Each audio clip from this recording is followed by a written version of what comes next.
Bismillahirrahmanirrahim. Assalamualaikum warahmatullahi wabarakatuh. Innal hamdalillah nahmaduhu wa nasta'inuhu wa nastaghfiruhu wa na'udzu billahi min syururi anfusina wa sayyiati a'malina may yahdihillahu fahuwal muhtadi wa may yudlil fala hadiyalah. Asyhadu an la ilaha illallah wa asyhadu anna Muhammadar Rasulullah. Allahumma anta rabbi la ilaha illa anta khalaqtani wa ana abduka wa ana ala ahdika wa wa'dika mastata'tu a'udzubika min syarri ma sana'tu abu'u laka bi ni'matika alayya wa abu'u bi dzanbi faghfirli fa innahu la yaghfiru dzunuba illa anta. Alhamdulillah, puji dan syukur marilah kita panjatkan hanya kepada Allah Subhanahu wa taala semata atas limpahan karunia nikmat iman, nikmat Islam, nikmat usia, nikmat kesehatan, serta karunia nikmat-nikmat yang lainnya, rezeki yang begitu banyak, yang sangat luas sekali yang kita nikmati hingga saat ini, yang tidak pernah bisa hitung satu demi satunya. Oleh karenanya, sebagai wujud syukur kita kepada Allah Subhanahu wa taala atas nikmat yang telah diamanahkan kepada kita semua, maka dari itu kita mensyukurinya dengan salah satunya adalah menghadiri majelis online atau majelis ilmu ini. Dan salat serta salam tak lupa pula kita tumpah curahkan kepada uswah kita, qudwah kita, Nabiullah Muhammad ibn Abdillah sallallahu alaihi wasallam, berikut kepada para istri-istrinya, para keluarganya, para sahabatnya, para tabi'in tabi'in, para ulama, hingga kepada kita semua yang hadir di kajian online Bumiku Mengaji. Alhamdulillah jemaah sekalian rahimani wa rahimakumullah, kita telah disampaikan oleh Allah Subhanahu wa taala di hari ketujuh.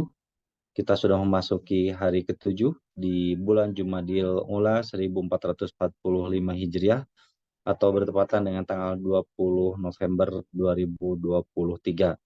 Tak terasa selama 3 tahun ini kita mengikuti kajian sirah Nabi SAW yang dibimbing oleh Ustazuna Ali Hasan Bawazir hafizahullah ta'ala, di mana beliau menyampaikan kajian sirah Nabi SAW ini dari kitab Al-Lu'lu' Al-Maknun fi Sirah Nabi Al-Ma'mun.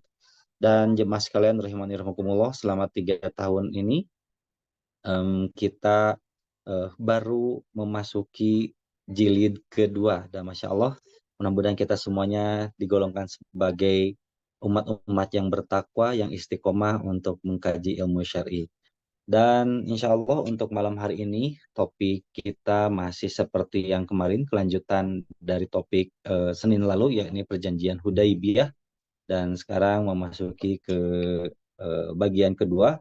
Oleh karenanya jemaah sekalian rahimani wa rahimakumullah, bagi jamaah yang belum ataupun juga terlewat kajian ini tentang perjanjian Hudaibiyah di seri bagian pertama di Senin pekan lalu, jamaah dapat menyimak kajiannya di akun YouTube Bumiku Mengaji. Dan jamaah sekalian rahimani rahimakumullah, sambil menunggu kehadiran Ustazuna Ali Hasan Bawazir hafizahullah taala, kami ingin sampaikan terlebih dahulu terkait dengan tata tertib ataupun juga pertama jamaah sekalian mengingatkan kepada kami selaku panitia, khususnya umumnya bagi jamaah yang hadir pada malam hari ini. Yang pertama, marilah kita luruskan niat kita hanyalah kepada Allah Subhanahu wa taala, meminta pertolongan kepada Allah Subhanahu wa taala agar ilmu yang kita simak, yang kita catat menjadi ilmu yang bermanfaat, ilmu yang dapat kita amalkan dengan penuh keistiqomahan dan kerendahan hati. Kemudian juga marilah kita jadikan kajian online ini sebagai sarana thalabul ilmi, meningkat ilmu ini dengan tulisan, dan jemaah yang hadir untuk senantiasa menjaga adab majelis yang mulia sesuai dengan syariah Islam. Berikutnya adab yang kedua, jemaah sekalian, bagi jemaah nanti yang ingin bertanya di sesi kedua nanti, insya Allah panitia akan menyediakan slot ataupun juga waktu untuk tanya jawab bersama Ustazun Ali Hasan Bawazir, dan pertanyaannya dapat disampaikan secara langsung atau berinteraktif langsung dengan Ustazun Ali Hasan Bawazir, ataupun juga pertanyaannya dapat disampaikan melalui chat box di Zoom meeting ini. Berikutnya jamaah sekalian rahimani wa rahimakumullah, bagi jamaah yang baru saja bergabung bersama Bumiku Mengaji, insya Allah nanti oleh panitia akan disampaikan eh, broadcast jamaah yang ingin bergabung ataupun juga ingin join di grup Bumiku Mengaji. Insya Allah panitia Bumiku Mengaji menyediakan 2 link untuk bergabung di grup WhatsApp Bumiku Mengaji, yakni kami menyediakan link ikhwan dan link akhwat secara terpisah. Dan bagi jemaah yang ingin mengikuti ataupun juga ingin mengupdate terus informasi-informasi kajian yang diselenggarakan oleh Bumi Mengaji, insya Allah di grup WhatsApp ikhwan maupun juga akhwat akan kami sebarluaskan informasi-informasi ataupun juga jadwal-jadwal yang diselenggarakan oleh Bumi Mengaji. Jamaah sekalian rahimani rahimakumullah, bagi yang merasa tertinggal ataupun juga terlewat untuk kajian-kajian yang telah diselenggarakan oleh Bumiku Mengaji, insya Allah untuk rekamannya dapat disimak melalui channel YouTube Bumiku Mengaji. Nanti jamaah tinggal mengklik judul dari kajian yang diinginkan. Selanjutnya jamaah sekalian rahimani rahimakumullah, mohon kesabarannya untuk menunggu kehadiran Ustazuna Ali Hasan Bawazir hafizahullah taala. Demikian untuk informasi yang dapat kami sampaikan. Terima kasih atas perhatiannya. Barakallahu fikum.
Alhamdulillah Ustazuna Ali Hasan Bawazir hafizahullah taala baru saja join atau baru saja bergabung di Zoom. Izin Allah Ta'ala, beliau diberikan kesehatan, kemudahan untuk hadir bersama di kajian Bumi Mengaji. Assalamualaikum Ustaz. Waalaikumsalam warahmatullahi wabarakatuh. Sehat Kang Zai?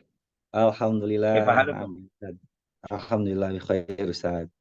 Tampak Barakallah. dingin di Jakarta Ustaz apa di Malang nih Ustaz? Alhamdulillah. Lagi memang enak suhunya. Udaranya lagi ajib-ajibnya nih, Masya Lagi Allah. adem ya? Alhamdulillah Iya, betul. Masya Allah, Masya Allah. Sama dari Bandung sudah dapat hujan juga alhamdulillah. Barakallahu fikum. Alhamdulillah. Baik, beberapa hal Ustaz Zuna, alhamdulillah kita sudah eh, tak terasa sudah 3 tahun baru masuk 2 jilid, jilid kedua Ustaz ya di sirah Iya, ini, dan pada malam ini insya Allah kita akan Masya melanjutkan Allah. kembali tema pekan lalu yakni perjanjian Hudaibiyah bagian kedua. Nah, Untuk itu tanpa berpanjang lebar kami persilakan langsung kepada Ustazuna Ali untuk melanjutkan kembali kajian pada malam ini. Tafadhol ya Ustaz. Barakallahu. baik.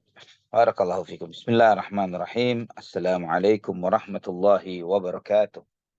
Innal hamdalillah nahmaduhu wa nasta'inuhu wa nastaghfiruhu wa na'udzu billahi min shururi anfusina wa sayyiati a'malina. Man yahdihillahu fala mudilla lahu wa man yudlil fala hadiya lahu. Asyhadu an la ilaha illallah wahdahu la syarika lah wa asyhadu anna Muhammadan abduhu wa rasuluhu la nabiyya ba'dah. Allahumma salli wa sallim wa barik ala abdika wa nabiyyika Muhammad wa ala alihi wa sahbihi wa man ihtada bihadihi ila yaumil qiyamah. Qala Allah jalla wa ala ya ayyuhalladzina amanu taqullaha haqqa tuqatih wa la tamutunna illa wa antum muslimun. Amma ba'd. Ikhwatal iman rahimani wa rahimakumullah. Alhamdulillah, segala puji bagi Allah Subhanahu wa taala Ar-Rahmanur Rahim atas segala limpahan nikmat yang Allah anugerahkan bagi kita. Alhamdulillah yang dengan rahmatnya, dengan kasih sayangnya, Allah Subhanahu wa taala yang memilih dan menjadikan kita sebagai umat, sebagai hambanya, sebagai umat Muhammad sallallahu alaihi wasallam. Dan semoga nikmat besar ini selalu Allah Subhanahu wa taala jaga di dalam diri kita, di dalam hati kita. Dan semoga kita terus di atas nikmat hidayah Islam ini, ditambah hidayah ini, dengan semakin mengenal hal-hal yang belum kita ketahui dari agama Allah ini, dan semakin kita mengamalkannya, semakin kita dijauhkan dari jalan-jalan syubhat dan syahwat. Dan semoga Allah Subhanahu wa taala insyaallah kelak mengakhirkan kehidupan kita di dalam keadaan husnul khatimah, dalam keadaan muslim, beriman kepada Allah Subhanahu wa taala dan Rasulnya. Ikhwatal iman rahimani wa rahimakumullah. Melanjutkan kajian kita dari sirah Nabi kita Muhammad ibn Abdullah sallallahu alaihi wasallam dan masih pembahasan tentang perjanjian Hudaibiyah. Sebagaimana pada kajian sebelumnya, kita membahas sebab yang menjadi sebab turunnya salat khauf, yaitu adalah upaya dari pasukan Khalid bin Ibn Walid yang saat itu masih kafir dengan 200 orang pasukan penunggang kuda, yang diantaranya juga ada Ikrimah ibnu Abi Sufyan radhiyallahu an yang pada saat itu juga masih kafir, ya, dan beberapa yang lainnya mengepung berusaha untuk menyerang kaum muslimin. Dan itu bersamaan dengan masuknya, artinya bersamaan dengan masuknya waktu sholat, dan mereka kemudian melihat itu sebagai sebuah peluang untuk menyerang umat Islam. Maka di saat itulah Allah Subhanahu wa taala mensyariatkan sholat khauf untuk menjadi kewaspadaan bagi kaum muslimin di dalam menghadapi musuh-musuh mereka. Ikhwatal iman rahimani wa rahimakumullah. Di dalam kondisi yang seperti ini, umat Islam yang sedang bersama Nabi Muhammad sallallahu alaihi wasallam di dalam perjalanan umrah ini, mereka niat utamanya adalah untuk beribadah kepada Allah Subhanahu wa taala.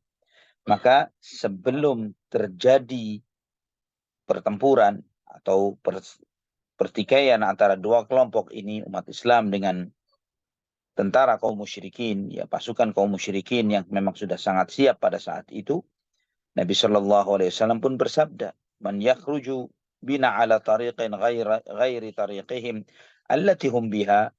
Siapa yang bisa memalingkan kita atau mengeluarkan kita dari tempat ini tanpa melalui mereka, artinya melalui jalur yang tidak bertemu dengan mereka.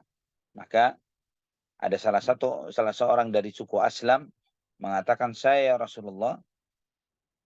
Maka dia pun mengajak melalui perjalanan yang cukup susah dan terjal, ya, di antara pegunungan, bebatuan, lembah-lembah, ya, celah-celah di antara gunung-gunung batu, sampai mereka keluar dari situ, ya, dan itu memberatkan kaum muslimin yang ada pada saat itu, sampai mereka di satu tanah datar, di sebuah lembah, ya. Maka Nabi Shallallahu Alaihi Wasallam pun bersabda kepada semua sahabatnya yang ikut dengan beliau pada saat itu, qulu nastaghfirullah wa natubu ilaih. Ucapkanlah, kita beristighfar, mohon ampun kepada Allah, dan kita bertaubat kepadanya. Maka para sahabat pun mengatakan, nastaghfirullah wa natubu ilaih. Kami beristighfar kepada Allah, kami bertaubat kepadanya. Maka kemudian Nabi Shallallahu Alaihi Wasallam pun bersabda, wallahi innaha lal hittatul lati uridat ala bani Israel falam yaquluha. Demi Allah, itu adalah hittah, kata Nabi, yang diperintahkan kepada Bani Israel untuk mengucapkannya, namun mereka tidak mengucapkannya. Maksudnya adalah, sebagaimana Allah firmankan di surat Al-Baqarah ayat 58, wa idh qulna dkhulu hadhihi al-qaryata fakulu minha haitsu syi'tum ragadan wadkhulul baba sujjada wa qulu hittatun naghfir lakum khatayakum wa sanazidul muhsinin. Dan ingatlah ketika kami berkata kepada Bani Israel, masukilah negeri ini, makanlah dari kebaikan yang ada di negeri tersebut, ya, apapun yang kalian inginkan dengan sepenuh hati, dan masukilah kalian ke dalam negeri tersebut dengan keadaan menundukkan diri, beribadah kepada Allah Subhanahu wa taala, dan ucapkanlah hittah. Maksudnya hittah adalah ucapkanlah, kami memohon ampun kepadamu ya Allah, naghfir lakum khatayakum, niscaya kami akan mengampuni dosa-dosa kalian, wa sanazidul muhsinin, dan kami akan memberikan tambahan bagi orang-orang yang berbuat baik. Al-Hafidz Ibnu Katsir ketika menjelaskan ayat ini, beliau menyampaikan bahwa mereka diperintahkan untuk tunduk kepada Allah Subhanahu wa taala. Ketika mereka memasuki negeri tersebut, tunduk kepada Allah dengan ucapan dan perbuatan. Namun mereka tidak, dan agar mereka mengakui dosa-dosa mereka, maka agar mereka beristighfar. Jika kalian melakukan itu, jika kalian melakukan apa yang kami perintahkan kepada kalian, wahai Bani Israel, dari beristighfar, bersyukur, niscaya kami akan mengampuni dosa-dosa kalian, kami lipat gandakan kebaikan kalian. Namun ternyata mereka tidak mengamalkan apa yang diperintahkan. Dan hilanglah semua peluang kebaikan itu dari Bani Israel. Ikhwatal iman rahimani wa rahimakumullah. Setelah itu Nabi Shallallahu Alaihi Wasallam bersabda kepada mereka, usluku dzatal yamin, jalanlah melalui sisi kanan, kata Nabi Shallallahu Alaihi Wasallam. Di antara mereka melewati satu tempat yang namanya tempat hamad, ya, di sebuah perjalanan yang membuat mereka melewati sebuah tempat yang cukup tinggi yang disebut dengan Al-Mirar, yang itu adalah letak yang terdekat dengan Hudaybiyah dari sisi bawah kota Mekah. Maka mereka pun melewati jalur tersebut ketika tentara Quraisy, ya, tentara Quraisy yang mereka terlihat bahwa debu-debu kuda mereka tidak melewati tempat tersebut, dan mereka pun balik. Ya, ini ikhwatul iman rahimani wa rahimakumullah, karena Nabi Shallallahu Alaihi Wasallam menghindari pertemuan dengan pasukannya Quraisy pada saat itu, karena memang tujuan beliau Shallallahu Alaihi Wasallam tidaklah untuk berperang, tapi untuk menunaikan ibadah umrah. Maka Nabi SAW menempuh jalur yang berbeda, dan jalur ini yang membuat tentara Quraisy ini tidak bertemu dengan Nabi Shallallahu Alaihi Wasallam. Dan karena mereka tidak bertemu dengan Nabi Shallallahu Alaihi Wasallam, maka mereka pun balik pulang ke Makkah. Nabi Shallallahu Alaihi Wasallam sampailah di tempat tinggi yang bernama Al-Mirar ini, dan beliau bersabda kepada para sahabatnya, man yas'adu thaniyah, thaniyat al-mirar, fa innahu yahuttu anhu ma hutta an Bani Israel. Kata Nabi Shallallahu Alaihi Wasallam, siapa yang mau menaiki puncaknya Al-Mirar ini tadi, ya, sebuah puncak gunung, ya, menaiki itu, karena dia akan mendapatkan apa yang dijanjikan kepada Bani Israel, yaitu diampuni dosa-dosanya. Nabi Shallallahu Alaihi Wasallam menyampaikan hal itu karena memang untuk menaikinya sangat sulit, ya, tidak mudah, dan itu membuat orang enggan untuk menaikinya, dan juga karena mereka pada saat itu mereka sampai di waktu malam. Ya, maka Nabi SAW memberikan janji seperti ini, bahwa Allah Subhanahu wa taala akan mengampuni dosa-dosanya sebagaimana janji yang Allah Subhanahu wa taala berikan kepada Bani Israel jika dia mau melakukan apa yang aku perintahkan ini.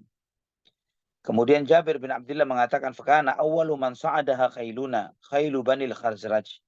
Kemudian beliau mengatakan bahwa, kata Jabir bin Abdullah, maka yang pertama kali menaiki tempat tersebut adalah kami dari suku Khazraj, kata beliau, ya, yang menaiki Thaniyatul Mirar, ya, tempat yang tinggi tersebut.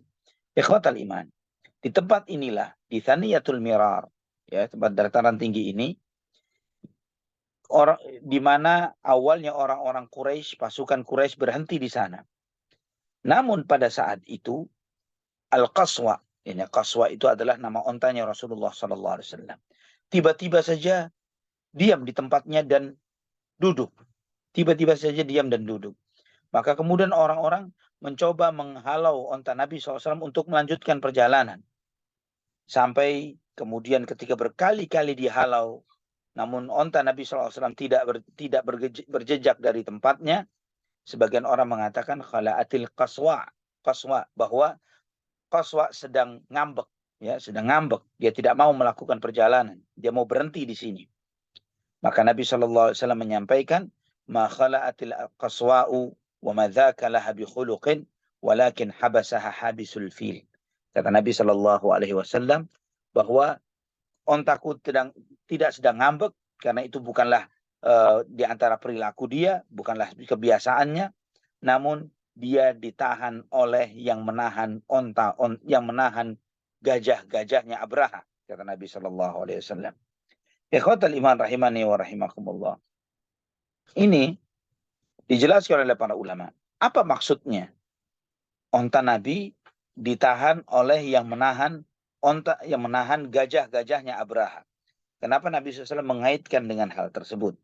Ikhwatal iman, kita mengetahui, sebagaimana dijelaskan oleh Al-Hafidz Ibnu Hajar rahimahullah, kita mengetahui bahwa semangatnya para sahabat pada saat itu untuk memasuki kota Mekah adalah untuk ibadah umrah. Namun kita tahu juga bahwa Quraisy tidak akan memberikan peluang untuk itu kepada mereka, kepada kaum muslimin. Yang ada, yang bakal terjadi adalah peperangan.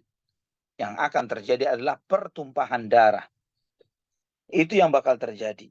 Dan ini serupa dengan apa yang bakal terjadi kepada bangsa kaum yang ada di Mekah ketika pasukan Abraha masuk ke dalam kota Mekah sebelum perginya penduduk kota Mekah ke pegunungan yang ada di sekitar kota Mekah. Maka tertahannya onta Nabi SAW, tujuan utamanya adalah untuk menjaga dan melindungi orang-orang yang ada pada saat itu, baik kaum muslimin, baik juga umat Islam yang memendam keislaman mereka, menyembunyikan keislaman mereka, dan mereka tidak mengekspos keislamannya, dan mereka masih tinggal di kota Mekah. Ini tujuannya supaya jangan sampai umat Islam, kemudian dia dengan semangatnya untuk masuk, akhirnya terjadi pertikaian, perseteruan, peperangan, yang kemudian akhirnya mereka membabi buta, terjadi saling bunuh, saling serang, yang akibatnya tidak sedikit bisa jadi mengenai saudara-saudara mereka kaum muslimin yang ada di kota Mekah yang mereka menyembunyikan keislamannya. Ikhwatal iman rahimani wa rahimakumullah. Kemudian Nabi SAW pun bersabda, "Walladzi nafsi biyadihi la yas'alunani khuttatan yu'azzimuna fiha hurumatillah illa a'taituhum iyyaha." Demi Allah yang jiwaku berada di tangannya, apapun yang mereka minta, kata Nabi SAW, yang dimana di situ mengandung pengagungan terhadap apa yang dimuliakan oleh Allah Subhanahu wa taala, maka aku pasti akan merespon hal tersebut. Maksudnya apa? Apapun yang dimuliakan oleh Allah, misalnya Quraisy minta, "Wahai Muhammad, jangan perang antara kita dan antara kami dan Anda," misalnya. Mereka Quraisy mengatakan jangan perang, maka Nabi SAW akan merespon itu. Ya, sebagaimana dalam riwayat yang lain, misalnya yas'alunani fiha silaturrahim. Andai kata mereka meminta untuk menjaga silaturrahim, ya, menjaga hubungan kekerabatan dan kekeluargaan dengan Nabi Shallallahu Alaihi Wasallam, niscaya aku pun akan merespon hal tersebut, kata Nabi Shallallahu Alaihi Wasallam. Ikhwafillah rahimani wa rahimakumullah. Juga Imam Ahmad di dalam musnadnya menyebutkan yas'aluni fiha silaturrahimi illa ataituhum iyyaha. Andai kata mereka memintaku untuk silaturrahim, artinya menjaga hubungan keluarga, maka aku akan merespon ajakan itu atau permintaan tersebut. Kemudian Nabi Shallallahu Alaihi Wasallam pun memukul ontanya untuk supaya onta itu berdiri dan melanjutkan perjalanan. Dan kemudian Nabi Shallallahu Alaihi Wasallam belok, artinya tidak jadi memasuki kota Mekah sampai agak menjauh, ya, dari titik yang terjauh dari Hudaybiyah, dan mereka berhenti di sebuah danau kecil, ya, sebuah danau kecil yang sudah airnya tinggal sedikit, di mana manusia kemudian mereka berebut untuk menadah air sedikit yang tersisa di danau tersebut, dan belum orang-orang itu semuanya mendapatkan air, ternyata danau itu sudah mengering, ya, karena memang sangat sedikit air yang tersisa. Dan kemudian disampaikan kepada Nabi Shallallahu Alaihi Wasallam, ya Rasulullah, banyak orang yang sedang kehausan karena pada saat itu panas yang luar biasa. Maka kemudian Nabi Shallallahu Alaihi Wasallam pun mengeluarkan satu anak panahnya. Kemudian Nabi Shallallahu Alaihi Wasallam memerintahkan untuk ditancapkan di tempat danau itu tadi. Maka kemudian memancarkanlah air yang luar biasa, ya, sehingga semua orang yang ada pada saat itu semuanya minum, semuanya mereka mendapatkan air dari yang keluar dari telaga yang tadinya sudah hampir mengering tersebut. Dalam riwayat yang lain dari Barra bin Azib radhiyallahu an, beliau menyebutkan, kemudian kami ketika sampai di danau tersebut, kami tidak mendapatkan air kecuali sedikit sekali. Dan itu sampailah kepada Nabi Shallallahu Alaihi Wasallam. Maka Nabi SAW duduk di samping sumur itu atau danau ini, minta diambilkan air satu tempat kecil. Beliau kumur dari air tersebut dan menyemprotkannya ke sumur tadi atau ke danau itu. Maka kita tidak jauh dari tempat itu, maka kemudian air itu kemudian memancarkan air yang sangat banyak dari danau ini. Ikhwatal iman rahimani wa rahimakumullah.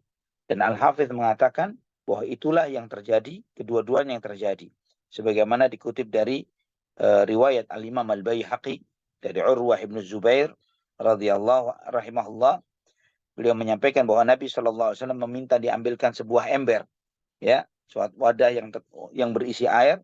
Beliau wudhu dari ember tersebut, beliau kumur, ya, dan kemudian menyemprotkan air itu ke dalam danau tadi, danau yang mengering tadi.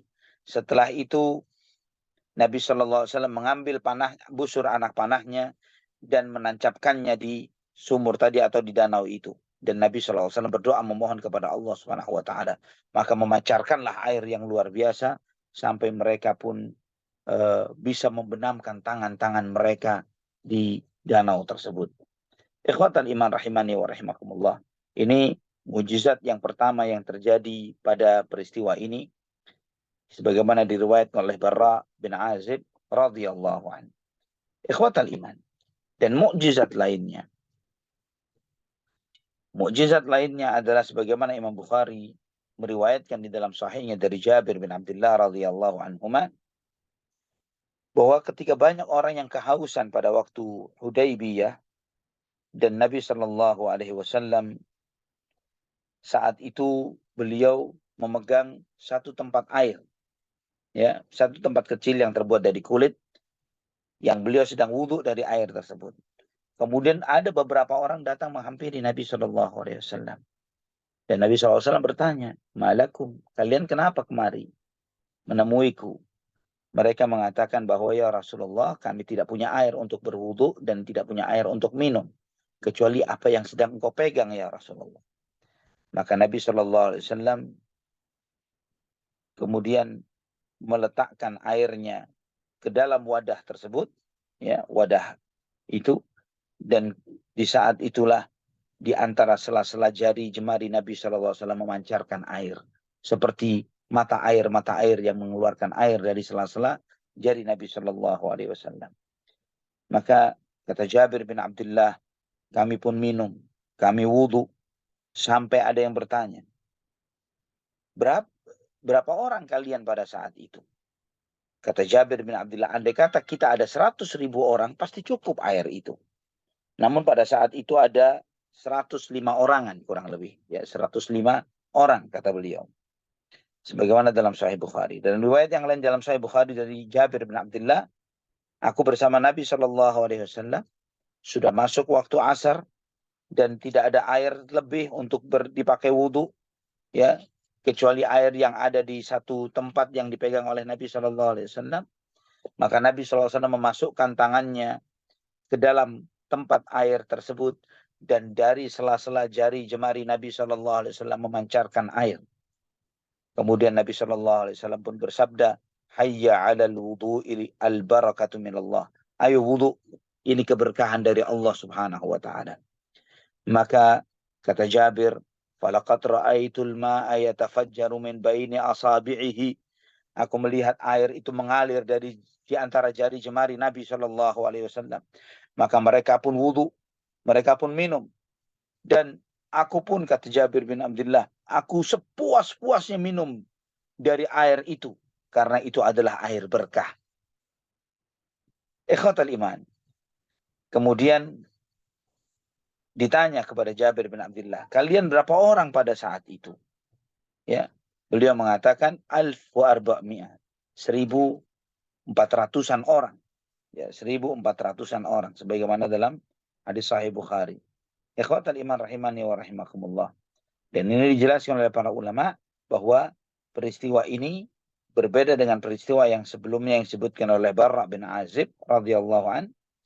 Di sini menunjukkan bahwa Jabir menceritakan bagaimana memancarnya jari jemari Nabi SAW dengan air itu ketika menjelang sholat asar. Ya, adapun Barra bin Azib menyebutkan terkait dengan telaga yang dihampiri oleh kaum muslimin pada saat itu. Ikhwatal iman. Di sini menunjukkan kepada kita di antara mukjizat Nabi kita Muhammad sallallahu alaihi wasallam. Dan juga menunjukkan bagaimana keberkahan senjata Nabi sallallahu alaihi wasallam dan apapun yang dari beliau sallallahu alaihi wasallam. Dan di antara mukjizat itu adalah mengalirnya air dari jari jemari Nabi sallallahu alaihi wasallam. Dan ana teringat, ya khawafillah, ada sebuah risalah yang ditulis oleh Izzuddin bin Abdus Salam rahimahullah, seorang alim dari ulama madhab Syafi'i, yang berjudul Bidayatus Sul fi Tafdhilir Rasul. Bidayatus Sul fi Tafdhilir Rasul. Buku itu ya buku yang tidak terlalu tebal, ditahqiq oleh Syekh Al-Albani rahimahullah. Dan di dalam risalah tersebut penulis rahimahullah menyebutkan 40 mukjizat Nabi Muhammad sallallahu alaihi wasallam yang menunjukkan keunggulan beliau, keunggulan Nabi Muhammad SAW melebihi nabi-nabi yang lainnya. Melebihi nabi-nabi yang lainnya. Itu yang disebutkan oleh Imam Izzuddin bin Abdus Salam rahimahullah di dalam risalah tersebut. Bidayatus Sul fi Tafdhilir Rasul. Dan ana ingat sekali bahwa Syekh Al-Albani rahimahullah ketika mentahqiq risalah ini, beliau menyampaikan bahwa saya tidak pernah mentahqiq atau mentakhrij sebuah kitab yang isinya 100% hadisnya sahih seperti risalah ini, kata beliau. Seperti risalah Bidayatus Sul fi Tafdhilir Rasul yang ditulis oleh Izzuddin bin Abdus Salam, salah seorang alim dari ulama madhab Syafi'i. Dan ikhwah fillah rahimani wa rahimakumullah. Di situ Al-Imam Izzuddin bin Abdus Salam rahimahullah menyebutkan di antara kelebihan mukjizat Nabi Muhammad sallallahu alaihi wasallam melebihi para nabi yang lainnya adalah terkait tentang konteks ini, yaitu ketika Nabi sallallahu alaihi wasallam memancarkan dari sela-sela jari jemari beliau air, yang ini adalah sesuatu yang sangat gamblang, sangat jelas sebagai sebuah mukjizat. Jika dibandingkan misalnya dengan mukjizat Nabi Musa alaihissalam yang dengan tongkatnya beliau memukul kepada sebuah batu, fanfajarat minhu 12 aina. Qad alima kullu unasim mashrabahum. Ya, kemudian ketika Nabi Musa memukulkan tongkatnya kepada sebuah batu, maka memancarkanlah 12 mata air. Ya, memancarkan 12 mata air dan setiap orang tahu di mana mereka akan minum. Nah, ini ikhwafillah, ini lebih gamblang daripada mukjizat Nabi Musa alaihissalam. Kenapa demikian? Kenapa lebih gamblang? Karena memang jika batu itu adalah salah satu sifatnya adalah memancarkan mata air. Itu sifatnya batu. Beda dengan jari jemari. Bagaimana jari jemari Nabi Shallallahu Alaihi Wasallam pun di saat itu memancarkan mata air. Ikhwatal iman, rahimani wa rahimakumullah. Di saat yang mereka kehabisan air, sampai Allah memunculkan mukjizat yang seperti ini, ya di dalam peristiwa Hudaybiyah ini, di saat itu juga turun hujan. Maka Nabi Shallallahu Alaihi Wasallam memerintahkan kaum muslimin untuk sholat di tempat-tempat mereka. Maksudnya adalah mereka ketika itu tuh menunggu, mereka memasang tenda-tendanya, ya. Maka ketika turun hujan ini, Nabi SAW memerintahkan untuk sholat di tenda-tenda mereka. Artinya tidak berjamaah. Sebagaimana Imam Bukhari meriwayatkan dari Zaid bin Khalid al-Juhani radhiyallahu anhu. Beliau menyampaikan bahwa kami bersama Nabi SAW pada waktu peristiwa Hudaybiyah, dan kemudian turunlah hujan di satu malam, maka Nabi SAW sholat subuh. Kemudian Nabi SAW ketika selesai sholat subuh, beliau menghadap kepada kami, ya selesai hujan semalaman, ya besoknya beliau sholat subuh bersama kami, dan kemudian Nabi SAW bersabda kepada para sahabatnya, Atadruna madza qala rabbukum? Tahukah kalian apa yang disampaikan oleh Tuhan kalian kepada kalian? Qulna Allahu wa rasuluhu a'lam. Kami berkata Allah dan Rasulnya yang lebih tahu. Qala Allahu asbaha min ibadi mu'minun bi wa kafirun bi. Allah Subhanahu wa taala berfirman bahwa di pagi hari ini ada di antara hamba-hambaku yang beriman kepadaku dan ada yang kafir kepadaku. Fa amma man qala mutirna bi rahmatillahi wa bi rizqillahi wa bi fadlillahi fahuwa mu'minun bi wa kafirun bil kaukab. Adapun orang yang mengucapkan bahwa kami diberi hujan karena rahmat Allah Subhanahu wa taala, rezeki dari Allah, karunia dari Allah, maka dia adalah orang yang beriman kepadaku dan kafir terhadap bintang-bintang. Wa amma man qala mutirna binajmi kadza wa huwa mu'minun bil kaukab wa kafirun bi. Adapun orang yang mengatakan bahwa hujan ini turun karena adanya bintang ini dan bintang itu, maka orang itu beriman kepada bintang-bintang dan kafir kepadaku. Di sini menunjukkan kepada kita, ikhwafillah rahimani wa rahimakumullah, bahwa setiap muslim dan mukmin, mereka ini menisbatkan segala sesuatu yang mereka hadapi itu, atau mereka yang terjadi pada hidupnya, kepada Allah Subhanahu wa taala. Setiap nikmat mereka kembalikan hal itu kepada Allah Subhanahu wa taala, bukan karena bicara ini musim, bukan karena ini bicara terkait dengan adanya bintang ini, atau karena pergeseran bintang tertentu atau benda langit tertentu, ya, yang menyebabkan turunnya hujan dan lain sebagainya, tapi itu adalah dari karunia Allah Subhanahu wa taala. Dan juga hadis ini menunjukkan kepada kita, ikhwafillah, bahwa iman kepada Allah harus kufur kepada selain Allah, dan itu tidak akan mungkin dipisahkan. Mustahil seseorang itu beriman kepada Allah di saat bersamaan dia juga beriman kepada selain Allah Subhanahu wa taala. Bukanlah seorang mukmin kecuali dia beriman kepada Allah Subhanahu wa taala semata dan tidak beriman kepada yang lainnya. Artinya kufur kepada selain Allah dari segala bentuk sesembahan, peribadatan, pengagungan, kecuali hanya kepada Allah Subhanahu wa taala Rabbul Alamin. Ikhwafillah rahimani wa rahimakumullah. Kemudian di dalam Musnad Imam Ahmad, di dalam Sunan Ibnu Majah dengan sanad yang sahih, Abul Malih radhiyallahu anhu meriwayatkan bahwa ketika kami bersama Nabi Shallallahu Alaihi Wasallam pada peristiwa Hudaybiyah, dan kita ada hujan yang sangat deras, dan di saat itu sandal-sandal kita masih kering, kata sahabat, artinya belum berpijak ke tanah, belum terkena basah. Maka muadzinnya Nabi Shallallahu Alaihi Wasallam mengumumkan di dalam azannya itu menyampaikan, ansallu fi rihalikum an sallu fi rihalikum, yaitu salatlah kalian di tempat-tempat kalian atau di kemah-kemah kalian. Ya, salatlah kalian di kemah-kemah kalian. Ikhwatan iman rahimani wa rahimakumullah. Ketika Nabi SAW ya sudah mulai dan para sahabatnya sudah mulai menunggu di tempat itu, di Hudaybiyah ini, datanglah seseorang yang bernama Budail bin Warqa al-Khuzai. Ya, Budail bin Warqa al-Khuzai. Pada saat itu Budail belum masuk Islam, ya, karena nantinya dia akan masuk Islam sebelum Fathu Makkah. Ya. Dan beliau di antara orang-orang yang terbaik yang masuk Islam pada waktu Fathu Makkah. Budail bin Warqa ini al-Khuzai dari suku Khuza'ah, ya. Dan suku Khuza'ah itu dikenal sebagai suku yang suka mendamaikan dua kelompok yang berseteru, ya. Dan mereka dikenal sebagai orang-orang yang tulus, orang-orang yang memang tidak ada rencana makar untuk lebih berat kepada satu pihak dari pihak yang lainnya.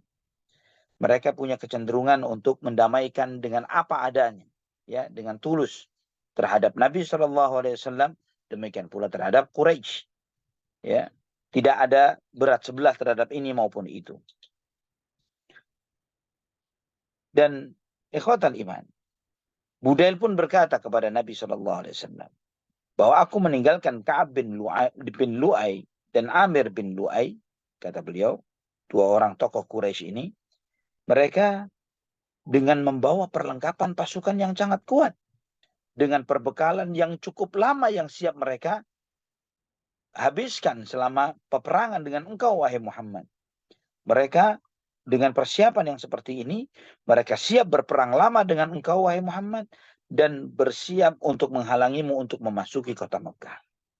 Maka kemudian Nabi SAW pun bersabda kepada Budail bin Warqa ini, Inna lam naji' liqitali ahad. Kami tidak datang untuk berperang. Walakin naji'na mu'tamirin. Kami datang untuk menjalankan ibadah umrah. Fa inna Quraisyan qad nahakathumul harb wa adarrat bihim. Bahwa Quraisy ini telah digerogoti oleh peperangan. Dan itu membinasakan mereka, mencelakakan mereka. Fa in sya'u madadtuhum muddatan wa yukhallu baini wa bainan nas. Andai kata mereka mau, kita buat perjanjian masa tenggat waktu sesuai dengan kesepakatan, dan biarkan saya untuk berdakwah. Ya, biarkan saya berdakwah kemanapun di masa perjanjian ini terjadi antara aku dan Quraisy. Fa in adharu, fa in sya'u an yadkhulu fi ma dakhala fihi an-nasu fa fa'alu. Ya, dan andai kata aku diberi kemenangan oleh Allah Subhanahu wa taala, terserah mereka. Terserah Quraisy. Apakah mereka mau masuk Islam sebagaimana orang-orang lain masuk memeluk Islam? Mereka bisa saja melakukan itu. Wa illa faqad jammu. Dan jika pun mereka tidak mau masuk Islam, maka di dalam masa perjanjian ini tadi, setidaknya membuat mereka telah semakin kuat, ya, dengan jumlah yang lebih banyak, dengan kekuatan yang lebih solid. Kata Nabi SAW, wa inhum abau, ya, kata Nabi SAW. Namun jika ini opsi tidak mereka mau terima, kata Nabi SAW, kita membuat perjanjian. Yang dengan perjanjian itu Nabi SAW bebas berdakwah. Andai kata dari hasil dakwah itu membuat banyak orang masuk Islam, maka boleh silakan Quraisy misalnya mau masuk Islam seperti yang lainnya. Atau Quraisy sudah memiliki kekuatan yang lebih untuk bisa berhadapan dengan Nabi Muhammad SAW. Namun kata Nabi SAW, andai kata mereka tidak mau dengan tawaranku ini, فوالذي نفسي بيده لأقاتلنهم على أمري هذا حتى تنفرد سالفتي ولا ينفذن الله أمره. Namun jika mereka tidak mau dengan tawaranku ini, demi Allah yang jiwaku berada di tangannya, aku akan memerangi mereka sampai leherku terpisah dari tubuhku ini, atau Allah menetapkan ketetapannya. Maka kemudian Budail pun menyampaikan apa yang disampaikan Rasulullah SAW. Dia mengatakan, "Sa'uballighuhum ma taqul." Aku akan sampaikan kepada mereka apa yang kau ucapkan. Maka Budail bin Warqa pun pergi, ya, dengan beberapa temannya dari suku Khuza'ah sampai menemui Quraisy. Dan Budail mengatakan bahwa kami datang dari dia, dari Muhammad sallallahu alaihi wasallam. Dan kami telah mendengarkan apa yang dia ucapkan. Jika kalian mau, saya sampaikan apa yang dia ucapkan terhadap kalian. Namun sebagian orang-orang dungu dari orang-orang Quraisy itu mengatakan, la hajatalana antukhbiruna anhu bisyai. Kami nggak perlu dengar dari apa yang dia ucapin. Perang-perang deh, kata sebagian orang-orang bodoh dari kalangan Quraisy. Namun sebagian orang-orang bijak dari Quraisy, beberapa senior-senior mereka mengatakan, had ma sami'tahu yaqul. Had ma sami'tahu yaqul. Ya, sampaikan apa yang dia ucapkan, kami ingin dengar. Maka kemudian disampaikanlah oleh Budail radhiyallahu anhu, ya, pada saat itu beliau masih belum muslim. Beliau menyampaikan apa yang disampaikan oleh Nabi Shallallahu Alaihi Wasallam. Ya, sebagaimana dalam Musnad Imam Ahmad disebutkan bahwa Budail menyampaikan kepada mereka, ya ma'syara Quraisyin, innakum ta'jaluna ala Muhammad, wa inna Muhammadan lam ya'ti liqital, innama ja'a zairan li hadzal bait mu'azziman li haqqihi. Ya, kata Budail bin Warqa, wahai orang-orang Quraisy, kalian terlalu tergesa-gesa merespon Muhammad. Sesungguhnya Muhammad datang bukan untuk berperang. Dia datang untuk mengunjungi rumah ini, untuk datang karena Ka'bah, untuk mengagungkan haknya Ka'bah. Fattahumuhum. Namun mereka meragukan klaimnya Budail ini tadi. Mereka meragukan akan hal itu. Kemudian mereka mengatakan, wa in kana innama ja'a lidzalik, fala wallahi la yadkhuluha abadan alaina anwatan wa la tatahaddatsu bidzalikal arab. Ya, kata orang-orang Quraisy, andai kata pun benar apa yang kau ucapkan, kami tidak akan biarkan dia masuk semau-maunya begitu saja ke kota Mekah. Apa kata bangsa Arab yang lain?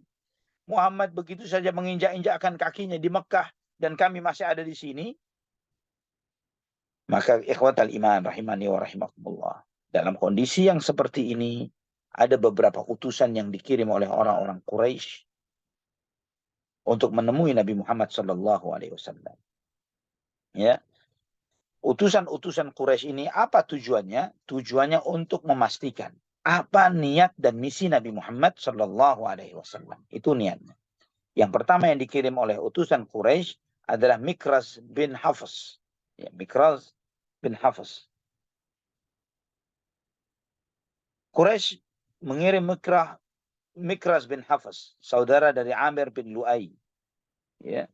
Dan ketika Nabi Shallallahu Alaihi Wasallam melihat Mikraz ini menghadap menemui Nabi Shallallahu Alaihi Wasallam, Nabi mengatakan, "Hadza rajulun fajir." Ini orang nggak benar, ini orang rusak. Ya. Dan ketika orang itu bertemu dengan Nabi Shallallahu Alaihi Wasallam, Nabi SAW berbicara dengan orang tersebut, ya. Dan Nabi Shallallahu Alaihi Wasallam menyampaikan kepadanya sebagaimana apa yang beliau sampaikan kepada Budail dan teman-temannya. Kemudian pulanglah dia kepada Quraisy menyampaikan apa yang disampaikan oleh Nabi Muhammad SAW kepada mereka. Setelah itu datanglah orang yang kedua yang bernama Hils bin Alqamah. Ya, Hils bin Alqamah. Quraisy mengirim Hils bin Alqamah al-Kinani. Ya, dia ini sayyid atau pemimpin dari suku Ahabish. Jadi suku Arab yang di luar Quraisy, yang ada di sekitar kabilah-kabilah Arab yang ada di sekitar Quraisy, yang memang pada saat itu mereka semuanya ikut turun gunung dengan orang-orang.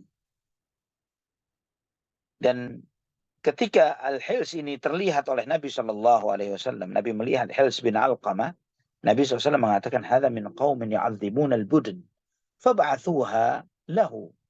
Kata Nabi SAW, ini adalah di antara orang-orang yang sangat mengagungkan ibadah. Jadi orang-orang yang suka ibadah. Artinya mengagungkan haji, mengagungkan syiar-syiar umrah, dan yang semisalnya. Maka tunjukkanlah onta-onta yang akan kita korbankan. Ya, tunjukkanlah onta-onta yang akan kita korbankan. Dan tunjukkanlah syiar talbiyah yang kita syiarkan. Untuk mengucapkan, labbaik Allahumma labbaik. Labbaik la syarika laka labbaik. Innal hamda wan ni'mata laka wal mulk la syarika lak. Maka subhanallah, ketika Al-Hils bin Alqamah melihat talbiyahnya para sahabat, melihat mereka membawa onta-onta yang akan mereka korbankan, melihat ini semuanya, maka Al-Hils bin Alqamah mengatakan, subhanallah, ma yanbaghi li haula'i an yusaddu 'anil bait. Subhanallah, orang-orang baik begini kenapa harus dihalangi dari beribadah? Ini orang-orang baik. maka dia pun mendatangi Quraisy. Ya, kan dia tidak sampai ketemu Nabi. Ya, Al-Harits bin Alqamah tidak sampai melihat, bertemu dan berdialog dengan Nabi Muhammad SAW. Cukup dengan apa yang dia lihat dari apa yang dilakukan oleh kaum muslimin pada saat itu yang 1.400-an orang yang mereka semuanya melakukan talbiyah dan menyiapkan onta-onta mereka, ya, yang sudah diberi tanda sebagaimana telah disampaikan pada kajian sebelumnya bahwa onta-onta yang disiapkan untuk dijadikan sebagai hadyu itu telah diberi tanda yang akan dikorbankan itu dengan apa? Dengan dilepas ikatan-ikatan yang ada di tubuh mereka dan kemudian ada sayatan di bagian punuknya. Kemudian dia mengatakan tidak sepantasnya orang seperti ini dihalangi dari beribadah di Ka'bah. Maka kemudian ketika Al-Hils menyampaikan hal ini kepada orang-orang Quraisy, wahai Quraisy, kenapa kalian menghalangi seorang yang ingin ibadah? Ini orang-orang baik, mereka tidak bermaksud ini dan itu. Maka mendengar pernyataan dari Al-Hils bin Alqamah, tokoh-tokoh Quraisy mengatakan kepada dia, ya, innama anta Arabi, la ilma, kamu ini memang orang dusun, ya, kamu ini badui dusun, kamu nggak ngerti apapun. Mendengar dicemooh seperti itu, Hils marah, ya, dia tidak terima. Karena dia memang kepala suku dari suku-suku yang ada di sekeliling atau di sekitar Jazirah Arab di luar Quraisy. Dia mengatakan, ya ma'asyara Quraisy, wallahi ma'ala hadha halafnakum, wahai orang-orang Quraisy, bukan karena ini kita memiliki perjanjian-perjanjian damai dan kesepakatan-kesepakatan, pertemanan-pertemanan, bukan karena faktor ini. Wala ala hadha aqadnakum, dan bukan karena itu pula kita memiliki akad perjanjian. Ayusaddu an baitillahi man jaa mu'azziman lahu, apakah seseorang yang datang untuk memuliakan Baitullah Ka'bah dihalangi untuk mengagungkan rumah Allah? Walladzi nafsul hils biyadihi latukhallunna baina Muhammadin wa baina ma jaa lahu aw la'anfiranna bil ahabish nafrata rajulin wahidin. Demi Allah yang jiwa hils berada di tangannya, biarkan Muhammad dan orang-orang yang bersama dia untuk melakukan ibadahnya, atau Hils akan memanggil seluruh Ahabish, semua kabilah-kabilah ini untuk membelaku, kata dia.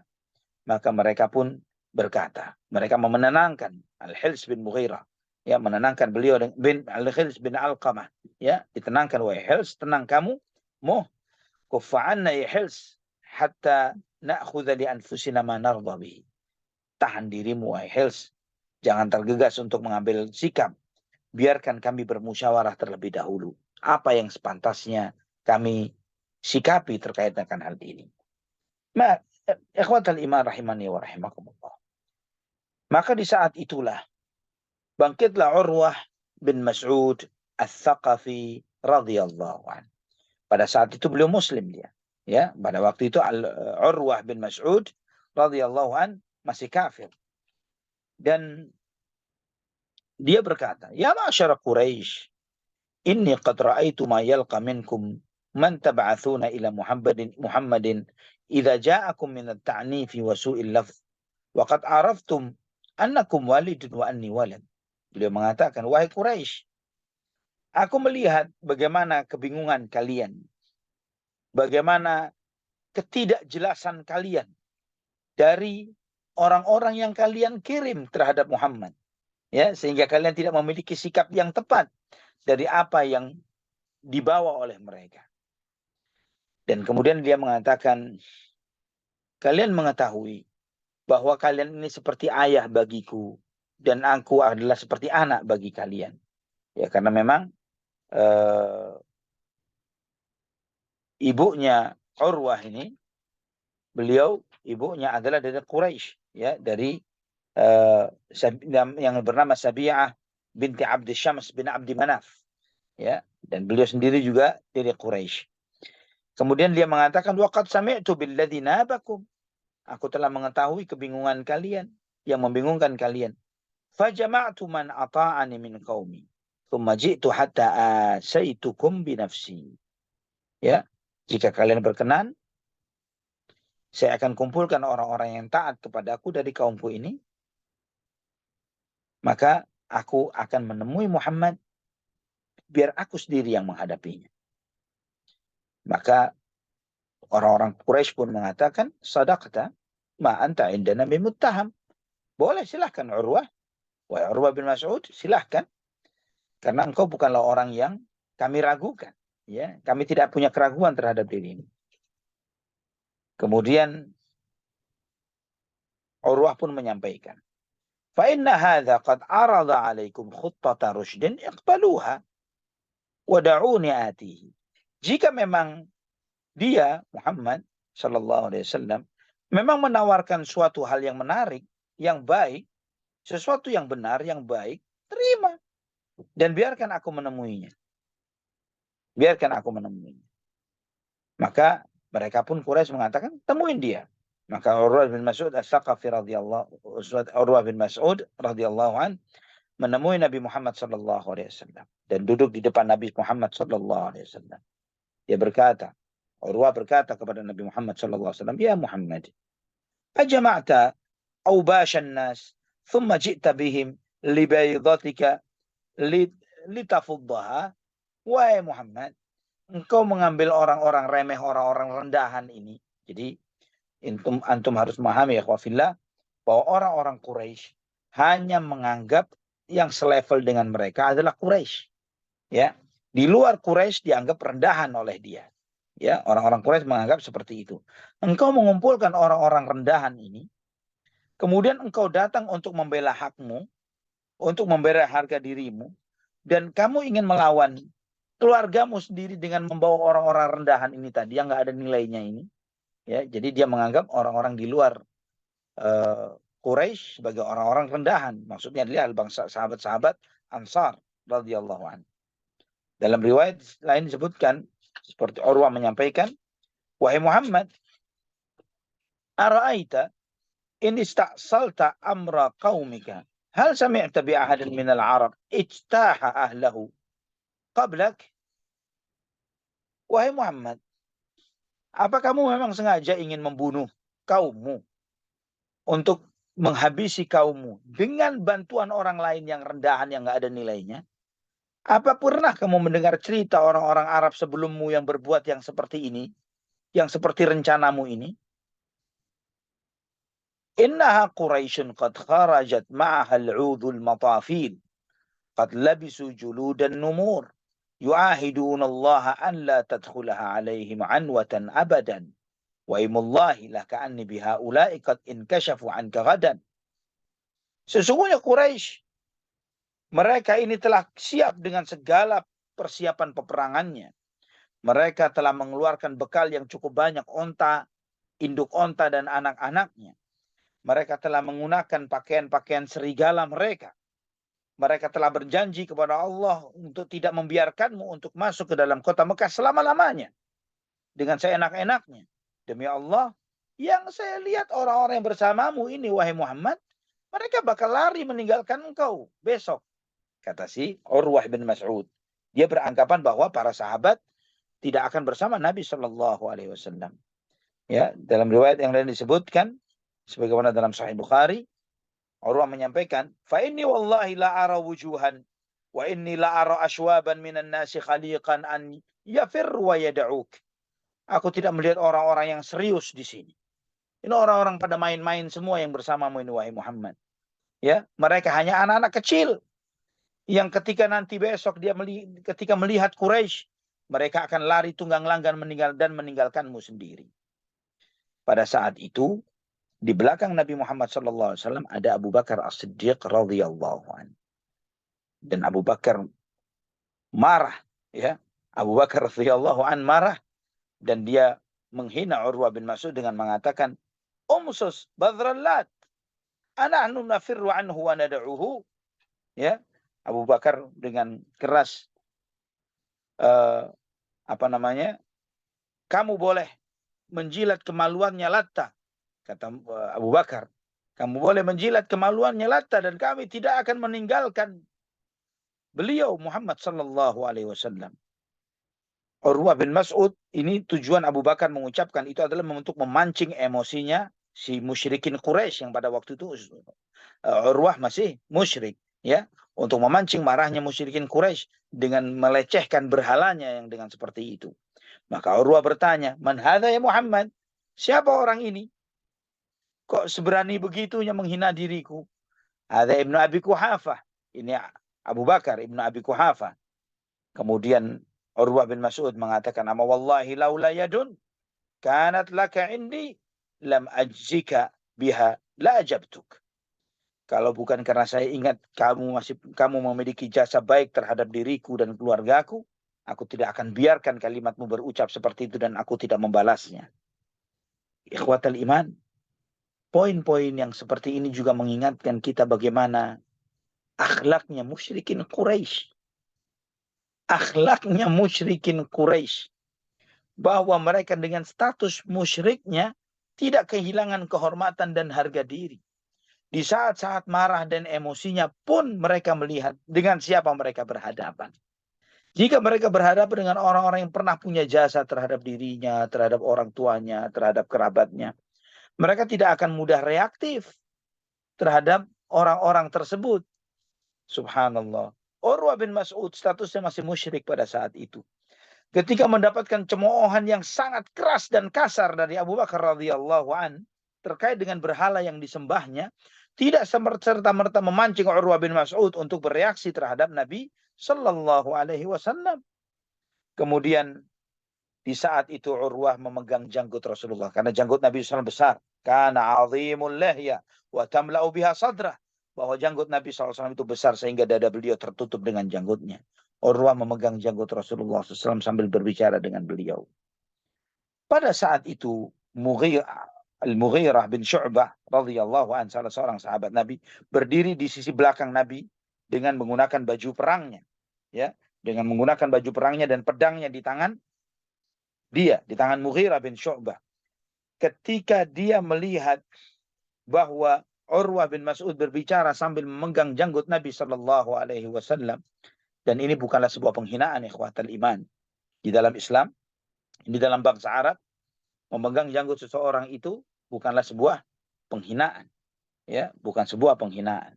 Jadi kadang orang memegang janggutnya itu untuk dalam arti meminta belas kasihan kepada orang tersebut, untuk mengingatkan bahwa dia orang terhormat, orang yang sangat mulia, orang yang sangat disegani, ya, tolong istilahnya seperti itu. Jadi ketika memegang janggut sambil berbicara itu memegang janggut yang lawan bicaranya untuk memelas, ya, kepada lawan bicaranya.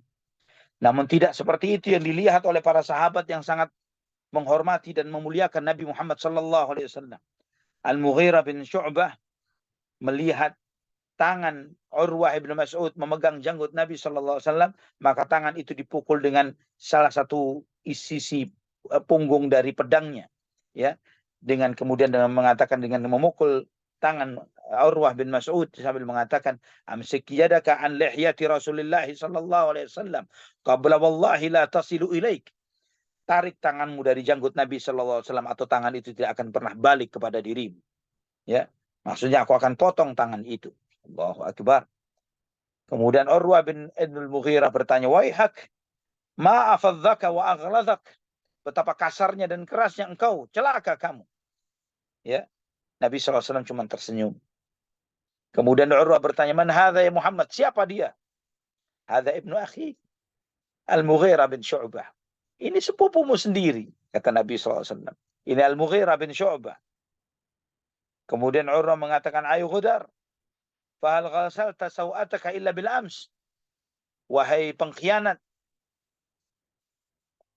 bukankah kamu baru saja mencuci keburukanmu, ya, sambil mengatakan, bukankah kamu baru kemarin baru cebok, ya, mencuci keburukanmu, baru saja kamu kemarin cebok, ya. Ada maksudnya, yang dimaksudnya Urwah, maksud dari perkataan Urwah kepada Al-Mughirah ini disebutkan, kata Urwah, "Alastu as'a fi ghadratik?" Aku sangat tahu tentang pengkhianatanmu wahai Urwah, wahai Mughirah, ya. Ikhwatal iman, Mughirah bin Syu'bah radhiyallahu an, beliau pernah ketika sebelum masuk Islam, sebagaimana dalam Tabaqat Ibnu Sa'ad, di dalam Tabaqatnya menyebutkan, sebelum masuk Islam, Mughirah bin Syu'bah ini dengan beberapa kabilah, dengan beberapa temannya dari sukunya, dengan 13 orang dari Bani Malik bin Thaqif. Mereka ini ke Mesir, ya, dan menemui pemerintahan Mesir pada saat itu, Muqawqis, ya, dan Muqawqis ini sangat menghormati 13 orang ini tadi. Diberi hadiah, diberi kehormatan, diberi ini dan itu. Cuman Mughirah bin Syu'bah doang yang tidak dikasih. Hanya Mughirah bin Syu'bah saja yang tidak dikasih. Maka membuat Mughirah ini menjadi cemburu, ya, menjadi marah dan emosi. Maka ketika mereka perjalanan pulang, ya, mereka pun minum khamr, mabuk-mabukan. Ini di masa Mughirah bin Syu'bah masih kafir, ya. Mereka mabuk-mabukan, akhirnya mereka tertidur. Ketika 13 orang itu tertidur, dibunuhilah 13 orang itu oleh Mughirah bin Syu'bah. Dan diambillah harta itu, kemudian dia lari ke kota Madinah. Dia lari ke kota Madinah dengan membawa harta tersebut. Ini yang dilakukan oleh Mughirah bin Syu'bah. Maka Nabi SAW menyampaikan kepada Mughirah ketika dia datang dengan kondisi yang seperti itu dan ingin masuk Islam. Kata Nabi SAW menyampaikan, Ammal Islamu fa'aqbal, wa ammal malu falastu minhu fi syai'in. Adapun Islam, aku terima. Tapi harta, aku tidak ada urusan dengan harta tersebut. Kata Nabi SAW. Sebagaimana dalam Sahih Muslim, Sahih Bukhari. Ikhwatal iman rahimani wa rahimakumullah. Ketika hal itu terdengar dari sukunya, dari suku yang terbunuh, dari 13 orang itu, yaitu Bani Malik, mereka marah dan mereka emosi. Maka kemudian Al-Mughirah bin Syu'bah mencoba bernegosiasi dengan mereka untuk membayar diyahnya, ya, membayar diyah dari 13 orang itu tadi dan berbuat perdamaian dengan mereka. Itu yang dikatakan oleh Urwah kepada Mughirah, bukankah kamu baru kemarin mencebok, ya, membersihkan pengkhianatanmu, ya. Ikhwatal iman rahimani wa rahimakumullah, itu adalah ledekan dari Urwah ibn Mas'ud terhadap Al-Mughirah bin Syu'bah radhiyallahu anhu. Ikhwatul iman rahimani wa rahimakumullah. Setelah itu Nabi SAW menyampaikan kepada Urwah bin Mas'ud radhiyallahu anhu sebagaimana yang beliau sampaikan kepada orang utusan-utusan Quraisy sebelumnya, ya, bahwa beliau datang bukan untuk berperang. Dan ikhwatul iman, pada saat ini, di saat itu, Urwah memperhatikan bagaimana sikap dan perilaku sahabat terhadap Nabi Muhammad SAW. Bahwa Nabi SAW ketika meludah, ludah itu langsung diterima oleh tangan para sahabat dan mengusapkannya ke wajah mereka. Ketika Nabi SAW wudhu, mereka berebut terhadap sisa wudhu Nabi SAW. Dan ketika Nabi SAW berbicara, semuanya diam. Dan tidak ada seorang pun berani menampakkan, melihat langsung ke wajah Nabi Muhammad SAW sebagai bentuk pengagungan kepada beliau Sallallahu Alaihi Wasallam. Ikhwatal iman. Maka Urwah pun pulang menemui Quraisy dan berkata, wahai kaumku, aku ini biasa menghadapi raja-raja. Aku biasa bertemu dengan raja-raja di luar sana. Aku pernah bertemu dengan Kaisar Romawi. Aku pernah bertemu dengan Kisra Persia. Aku pernah bertemu dengan Najasyi. Aku bertemu dengan mereka semuanya. Demi Allah, aku tidak pernah melihat seorang raja yang diagung-agungkan oleh pengikutnya seperti sahabat Muhammad mengagungkan Muhammad sallallahu alaihi wasallam. Demi Allah, saya melihat sendiri. Tidaklah Muhammad meludah kecuali mereka memperebutkan dengan kedua tangan mereka dan mengusapkan ke wajah mereka dan kulit mereka. Dan ketika dia berwudu, mereka memperebutkan sisa air wudunya yang jatuh dari wudunya Muhammad sallallahu alaihi wasallam. Ketika dia memerintah, mereka bergegas menjalankan perintah beliau sallallahu alaihi wasallam. Ketika beliau bicara, Muhammad berbicara, semuanya diam, tidak ada yang berani berbicara. Dan tidak ada seorang pun dari mereka melihatkan, meluruskan pandangannya langsung ke wajah Nabi Muhammad sallallahu alaihi wasallam sebagai bentuk pengagungan kepada beliau. Saya tidak pernah melihat suatu kaum yang saya yakin, ya, yang saya yakin, kata Urwah ibnu Mas'ud, saya sangat yakin bahwa mereka pengikut-pengikut Muhammad tidak akan dengan begitu saja menyerahkan Muhammad kepada kalian. Dan andai kata dia menyampaikan suatu gagasan yang positif, yang baik, terima. Silahkan kalian berpendapat. Kemudian Quraisy pun mengatakan begini kepada mereka. Kepada Urwah bin Mas'ud. Begini saja. Tahun ini Muhammad harus pulang. Tidak ada umrah tahun ini. Silahkan dia balik tahun depan. Ya, silahkan tahun depan dia balik. Silahkan dia tawaf mengelilingi Ka'bah. Itu yang disampaikan oleh Quraisy, yang ini menjadi awal ide gagasan dari perjanjian Hudaybiyah. Bagaimana selanjutnya, ikhwatal iman? Yang selanjutnya kita akan membahas hal yang menjadi sebab munculnya Bai'atur Ridwan. Ya, Bai'atur Ridwan, bai'at komitmen Nabi Shallallahu Alaihi Wasallam ketika terdengar isu setelah Nabi SAW mengirim utusannya, yaitu Utsman ibnu Affan radhiyallahu anhu, untuk menemui Quraisy untuk bernegosiasi terkait dengan perjanjian yang akan dibuat. Ternyata tersebar isu karena Utsman tertahan sekian lama tidak segera dilepaskan. Tersebar isu bahwa Utsman telah dibunuh oleh Quraisy. Maka kemudian Nabi SAW mengumpulkan para sahabatnya untuk berbaiat sumpah setia, sumpah mati untuk membela darahnya Utsman dan menuntut atas darahnya Utsman. Bagaimana prosesi Bai'atur Ridwan? Ya, Bai'atur Ridwan insyaallah pada kajian yang akan datang. Barakallahu fikum. Silakan jika ada yang ditanyakan dari yang disampaikan. Baik, wa barakallahu fikum ya Ustazuna. Masya Allah, sangat menarik sekali dan selalu menarik, cerita yang semakin membuat penasaran dan mudah-mudahan dapat menumbuhkan keimanan di dalam diri hati kita dan juga keturunan-keturunan kita, insya Allah. Baik, alhamdulillah, tak terasa kita sudah memasuki sesi kedua, ya, ini sesi tanya jawab. Bagi jemaah yang tadi telah menyampaikan pertanyaan melalui chat, baik itu ke chat everyone ataupun juga chat box ke Ana, mohon diulangi pertanyaannya, dikirimkan kembali karena tadi Ustaz, qadarullah di tempat Ana terputus-putus itu suara Ustaz gitu, dan sehingga apa namanya, chat yang tadi juga hilang. Baik, Oh, baik. iya betul Ustaz. Sambil menunggu pertanyaan yang melalui chatbox, kami persilahkan jemaah yang ingin bertanya secara interaktif. Yang pertama dari Ukhti Claudia, kami persilahkan. Assalamualaikum warahmatullahi wabarakatuh, Ustadz dan tim kajian. Semoga kita di dalam lindungan Allah Subhanahu wa Ta'ala. Amin ya Karim.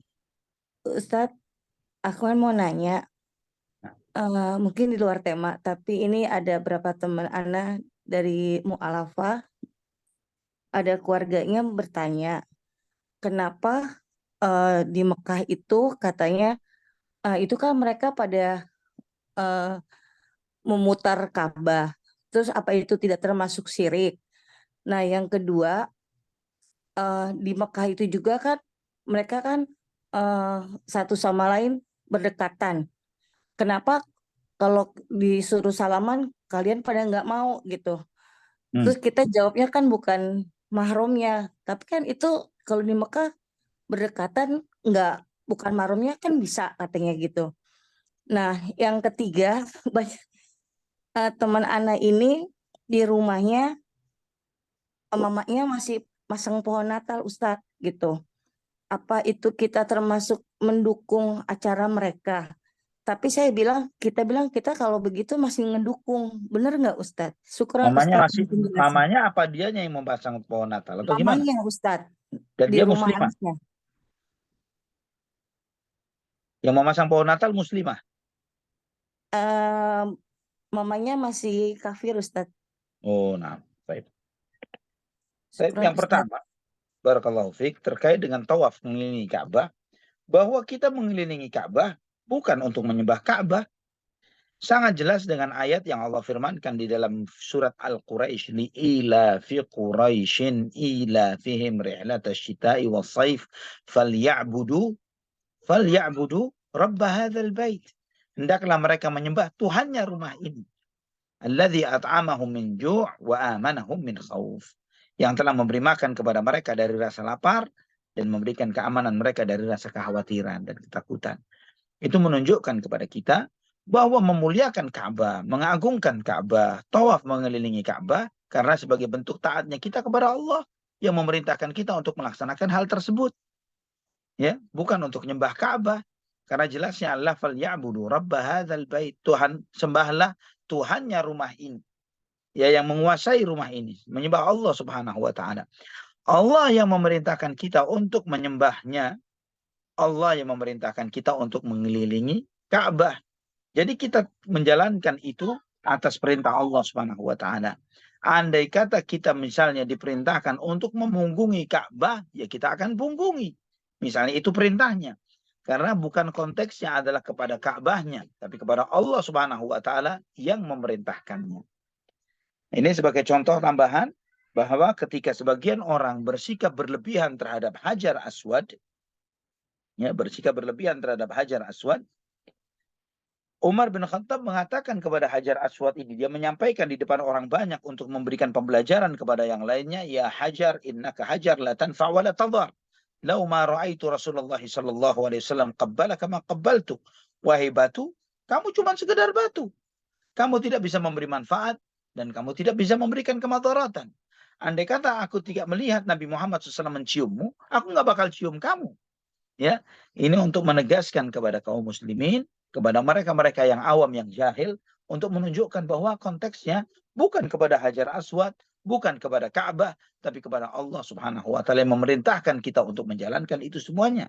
Oleh karena itulah syiar-syiarnya haji dan umrah itu syiar-syiar tauhid. Labbaik Allahumma labbaik, labbaik la syarika laka labbaik. Aku penuhi panggilanmu, ya Allah. Aku penuhi panggilanmu, ya Allah. Aku penuhi panggilanmu, ya Allah. Tiada sekutu bagimu, ya Allah. Ya, dan aku penuhi panggilanmu. Innal hamda wan ni'mata laka wal mulk la syarika lak. Sesungguhnya segala puji, segala nikmat, ya, segala kekuasaan adalah milikmu. Tiada sekutu bagimu. Ini penegasan syiarnya tauhid dalam haji dan umrah. Ya, kita bertalbiyah untuk menunjukkan, mengekspresikan bagaimana tauhid itu adalah nilai yang ditegakkan, yang ditanamkan ke dalam diri kita, yang terus kita ulang-ulang di dalam pernyataan talbiyah kita. Nah, jadi perlu dipahami bahwa kita mengelilingi Ka'bah, kita melakukan itu semuanya bukan untuk Ka'bah, dan semua memahami itu. Ya, semua memahami itu. Artinya semua ini dalam hal ini adalah jika keluarga itu adalah mungkin Nasrani, ya Nasrani karena mereka hidup di dalam kesyirikan, mereka tidak memahami akan hal ini. Agama mereka adalah agama yang telah dirubah-rubah, dipalsu-palsukan, ya, bahwa mereka tidak menyadari semua nabi, semua rasul sholat menghadap Ka'bah. Ya, semua nabi, semua rasul sholat menghadap kiblat, ya, menghadap kiblat. Itu sangat jelas, ya, dan itu diistilahkan di dalam istilah Alkitab berbahasa Indonesia dengan istilah tugu, ya, bangunlah tugu. Poinnya adalah untuk menjadikan itu sebagai kiblat ibadah di dalam sholat. Itu diperintahkan kepada Musa, kepada Harun, kepada nabi-nabi dari perjanjian lama, ya, kitab-kitab dalam Alkitab di perjanjian lama disebutkan akan hal itu. Dan itu bukan berarti bahwa Musa, Harun menyembah tugu-tugu tersebut, tapi tugu itu maksudnya adalah kiblat di dalam beribadah, ya, kiblat di dalam beribadah. Ini syiar agama Ibrahim alaihissalam. Wallahu a'lam bishawab. Itu yang pertama. Terkait dengan berdesakan ketika tawaf, ya, kita jawab dengan dua jawaban. Jawaban yang pertama, bahwa bercampur baurnya laki dan wanita di saat tawaf dan sa'i seperti yang kita lihat saat ini di zaman ini, bukanlah sesuatu yang diridhai di dalam dinul Islam. Bukan sesuatu yang diridhai di dalam Islam. Bahwa Nabi SAW, demikian pula para sahabatnya tidak ridha dengan hal tersebut. Ya. Tidak diridhai. Pernah sekali waktu, salah seorang budak wanita dari Aisyah radhiyallahu anha menyampaikan kepada Aisyah bahwa dia berhasil mencium Hajar Aswad. Ya. Statement ini pasti dipahami oleh Aisyah bahwa tidaklah dia sampai bisa mencium Hajar Aswad kecuali dengan berdesakan dengan yang lainnya, yang notabene adalah para laki-laki. Maka Aisyah kemudian mengatakan, semoga Allah menerima ibadahmu. umrahmu atau hajimu. Ya, kamu telah berbaur dengan laki-laki dengan seperti itu. Nah, ini Aisyah marah ketika melihat ada seorang muslimah yang menyatakan kepada beliau bahwa dia mencium Hajar Aswad. Yang artinya dia pasti berdesakan dengan kaum laki-laki. Itu menunjukkan bahwa konteks tawaf bukanlah dalih untuk membolehkan bersenggol-senggolan, berdesak-desakan laki dan wanita. Ini jawaban yang pertama. Jawaban yang kedua adalah bahwa di dalam syariat Islam, hal-hal yang baku dilarang, itu bisa menjadi sesuatu yang boleh dalam konteks ketika seseorang itu mengalami kondisi yang mau tidak mau harus seperti itu. Kondisi yang ada di Mekah pada saat tawaf dan sa'i dengan jumlah umat Islam yang sebesar dan sebanyak ini sudah tidak memungkinkan untuk memilah antara laki dan wanita. Ditambah lagi dengan jumlah manusia yang banyak, dengan area tawaf yang melingkar seperti itu, dan juga banyaknya masyarakat awam dari banyak negara yang mereka tidak selalu bisa memahami dengan detail, ya, tidak bisa memahami dengan detail tentang kondisi Mekah, sehingga ketika suami terlepas dari istrinya, orang tua terlepas dari anaknya, saudara terlepas dari saudaranya, itu akan susah bagi mereka untuk bertemu dan kumpul kembali dengan kondisi yang sebesar dan seluas ini dan sebanyak manusia dengan seragam yang sama, ya. Maka kondisi ini dikatakan di dalam kondisi syariat adalah kondisi darurat, ya, kondisi darurat. Dan kaidah di dalam kaidah syariah sebagaimana yang diambil dari ayat-ayat Al-Qur'an maupun hadis-hadis Nabi sallallahu alaihi wasallam bahwa ad-daruratu tubihul mahdzurat, bahwa kondisi-kondisi darurat membolehkan hal-hal yang terlarang, ya. Beda dengan kondisi berjabat tangan yang ini opsional yang bisa ditolak. Tapi kondisi yang mau tidak mau, ke dokter seorang muslimah harus berobat dan ternyata dokternya laki-laki. Nah, tidak boleh dengan alasan Anda seorang wanita, saya dokter laki-laki, saya tidak boleh memegang Anda, mengobati Anda. Lah, kondisi darurat ketika dia butuh untuk dibantu dan ditolong, maka itu harus dibantu dan ditolong walaupun pada dasarnya secara syariat dilarang. Seperti dalam kondisi seseorang lapar yang sangat dan jika dia tidak makan menyebabkan kematiannya, namun kemudian makanan yang ada adalah hanya daging babi misalnya. Apa yang harus dilakukan? Dia boleh memakan daging babi tersebut untuk mempertahankan kehidupannya, ya. Dan jika dia dengan dalih bahwa saya tidak mau makan daging babi walaupun saya mati, misalnya ada orang yang opsinya seperti itu di dalam Islam, maka para ulama mengatakan bahwa orang itu telah bunuh diri. Orang itu bunuh diri. Dia harus makan daging babi itu dalam kondisi yang darurat tersebut. Wallahu a'lam bishawab. Darurat menyebabkan kondisi-kondisi terlarang menjadi boleh. Kemudian yang ketiga terkait dengan pembuatan pohon Natal. Jika memang dia atau wanita mu'allaf itu memang tinggal serumah dengan orang tuanya, dan orang tuanya yang memang masih Nasrani yang menyediakan pohon Natal tersebut, maka dia tidak terkena dengan kesalahan tersebut. Ya, dia tidak bertanggung jawab terhadap kesalahan yang dilakukan oleh orang tuanya di dalam membuat pohon Natal. Dan mungkin bisa menjadi sebuah syiar bagi dirinya. Ya, coba tunjukkan kenapa pohon Natal ini, bagaimana story-nya, bagaimana sejarahnya. Kok tiba-tiba pohon Natal menjadi bagian dari ritual ibadah.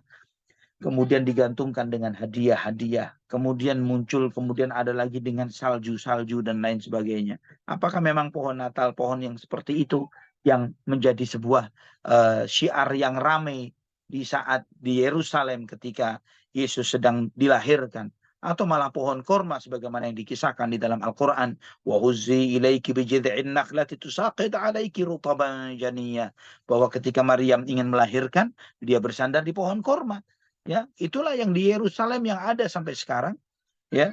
Dan ikhwatal iman rahimani wa rahimakumullah, itu yang seringkali banyak disalah pahami oleh banyak orang-orang Nasrani, bahwa mereka menjadikan syiar-syiar agama mereka sesuatu yang nggak nyambung sama sekali dengan kehidupan Nabi Isa atau Yesus yang mereka klaim sebagai Tuhan atau Nabi mereka. Wallahu a'lam bishawab. Barakallahu fikum.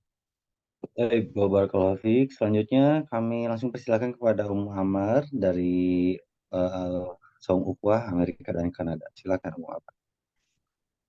Ya, jazakumullahu khairan Kang Zai. Alhamdulillah, jazakumullahu khairan Ustadz atas penjelasannya materi hari ini. Seperti tadi Kang Zai bilang bersemangat, ya Ustadz ini bersemangat khususnya juga terkait dengan masalah Palestina Ustadz. Barakallahu fiik. Alhamdulillah jadi motivasi teman-teman untuk hadir lebih bergairah Ustadz Masya mendengar Allah.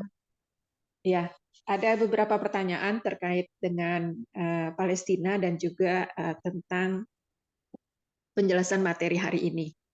Nah. Assalamualaikum warahmatullahi wabarakatuh. Ustadz mohon penjelasannya ketika tadi Ustadz menyebutkan mukjizat Rasulullah Sallallahu Alaihi Wasallam dan apapun yang ada di tubuh Rasulullah SAW adalah berbarakah. Tetapi saat ini banyak orang yang menyalahgunakan, ternyata kiai-kiai mereka juga diperlakukan seperti layaknya dahulu sahabat memperlakukan Rasulullah SAW, misalnya tentang air sisa tehnya para kiainya mereka atau cucian kaki mereka. Sulit sekali untuk menasihatkan keluarga yang masih mempercayai hal itu. Bagaimana nasihat Ustadz atas masalah ini? Jazakumullahu khairan. Nah, barakallahu fikum. Sederhana. Cara menasihati mereka itu dengan mengajukan pertanyaan kepada mereka. Pernahkah para sahabat radhiyallahu anhum memberlakukan yang seperti ini kepada sahabat senior yang lainnya setelah sepeninggal Nabi SAW? Pernahkah orang-orang melakukan hal yang sama kepada Abu Bakar atau kepada Umar atau kepada Uthman atau kepada Ali radhiyallahu an yang merupakan menantu dan kerabat Nabi SAW? Ya, pernahkah mereka berbuat seperti itu kepada orang-orang mulia ini? Sama sekali tidak ada. Tidak pernah terjadi. Itu menunjukkan bahwa apa yang terjadi pada peristiwa Hudaybiyah ini adalah merupakan khasais, spesialisasi hak milik Nabi Muhammad sallallahu alaihi wasallam. Ya, karena yang seperti ini tidak pernah diberlakukan. Kalau mereka ditanya, apa dalil antum? Dalil kalian dalam melakukan ini terhadap para kiai, para ajengan, para habib misalnya. Mereka menggunakan dalil-dalil riwayat yang tadi disampaikan. Tapi mereka lupa bahwa dalil-dalil ini kepada Nabi Shallallahu Alaihi Wasallam. Coba tanyakan, selain Nabi, pernahkah kepada Abu Bakar, kepada Umar, kepada Uthman, kepada Ali? Terus alasannya kenapa nggak pernah kepada Abu Bakar, wa Umar, wa Uthman, wa Ali? Mana lebih azim, lebih terhormat, lebih mulia, lebih layak? Diharapkan keberkahan fisiknya Abu Bakar atau Umar, Uthman, dan Ali, ya, atau di para kiai, para habib tersebut. Pastilah sosok-sosok Abu Bakar, Umar, Uthman, Ali radhiyallahu anhum jauh lebih memiliki keberkahan dibandingkan para kiai yang hidup saat ini.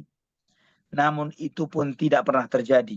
Sesama sahabat yang junior kepada sahabat yang senior, Abu Bakar, Umar, Uthman, Ali, atau sebagian tabi'in seperti kelas-kelas seperti Imam Hasan al-Basri, Sufyan al-Thawri, atau Abdullah bin al-Mubarak dan yang lainnya, mencari berkah yang seperti ini kepada fisik sebagian sahabat radhiyallahu anhum, itu tidak pernah terjadi karena mereka semuanya paham bahwa yang seperti ini hanya berlaku pada diri Nabi Muhammad sallallahu alaihi wasallam saja. Wallahu a'lam bishawab. Masya Allah. Ya Ustadz, jazakumullahu khairan. Pertanyaan selanjutnya Ustadz, ketika kita membaca di sosial media Ustadz, tentang misalnya dalam hal ini peristiwa Palestina. Nah, di sana pasti terjadi ada pro dan kontra Ustadz, walaupun di sana sesama Muslim. Yang jadi pertanyaannya Ustadz, yang pertama adalah ketika kita ikut membaca komentar-komentar sarkastik atau komentar-komentar yang sepertinya sia-sia, apakah kita termasuk dalam kategori bergibah dengan membaca-baca itu atau mendukung fitnah Ustadz?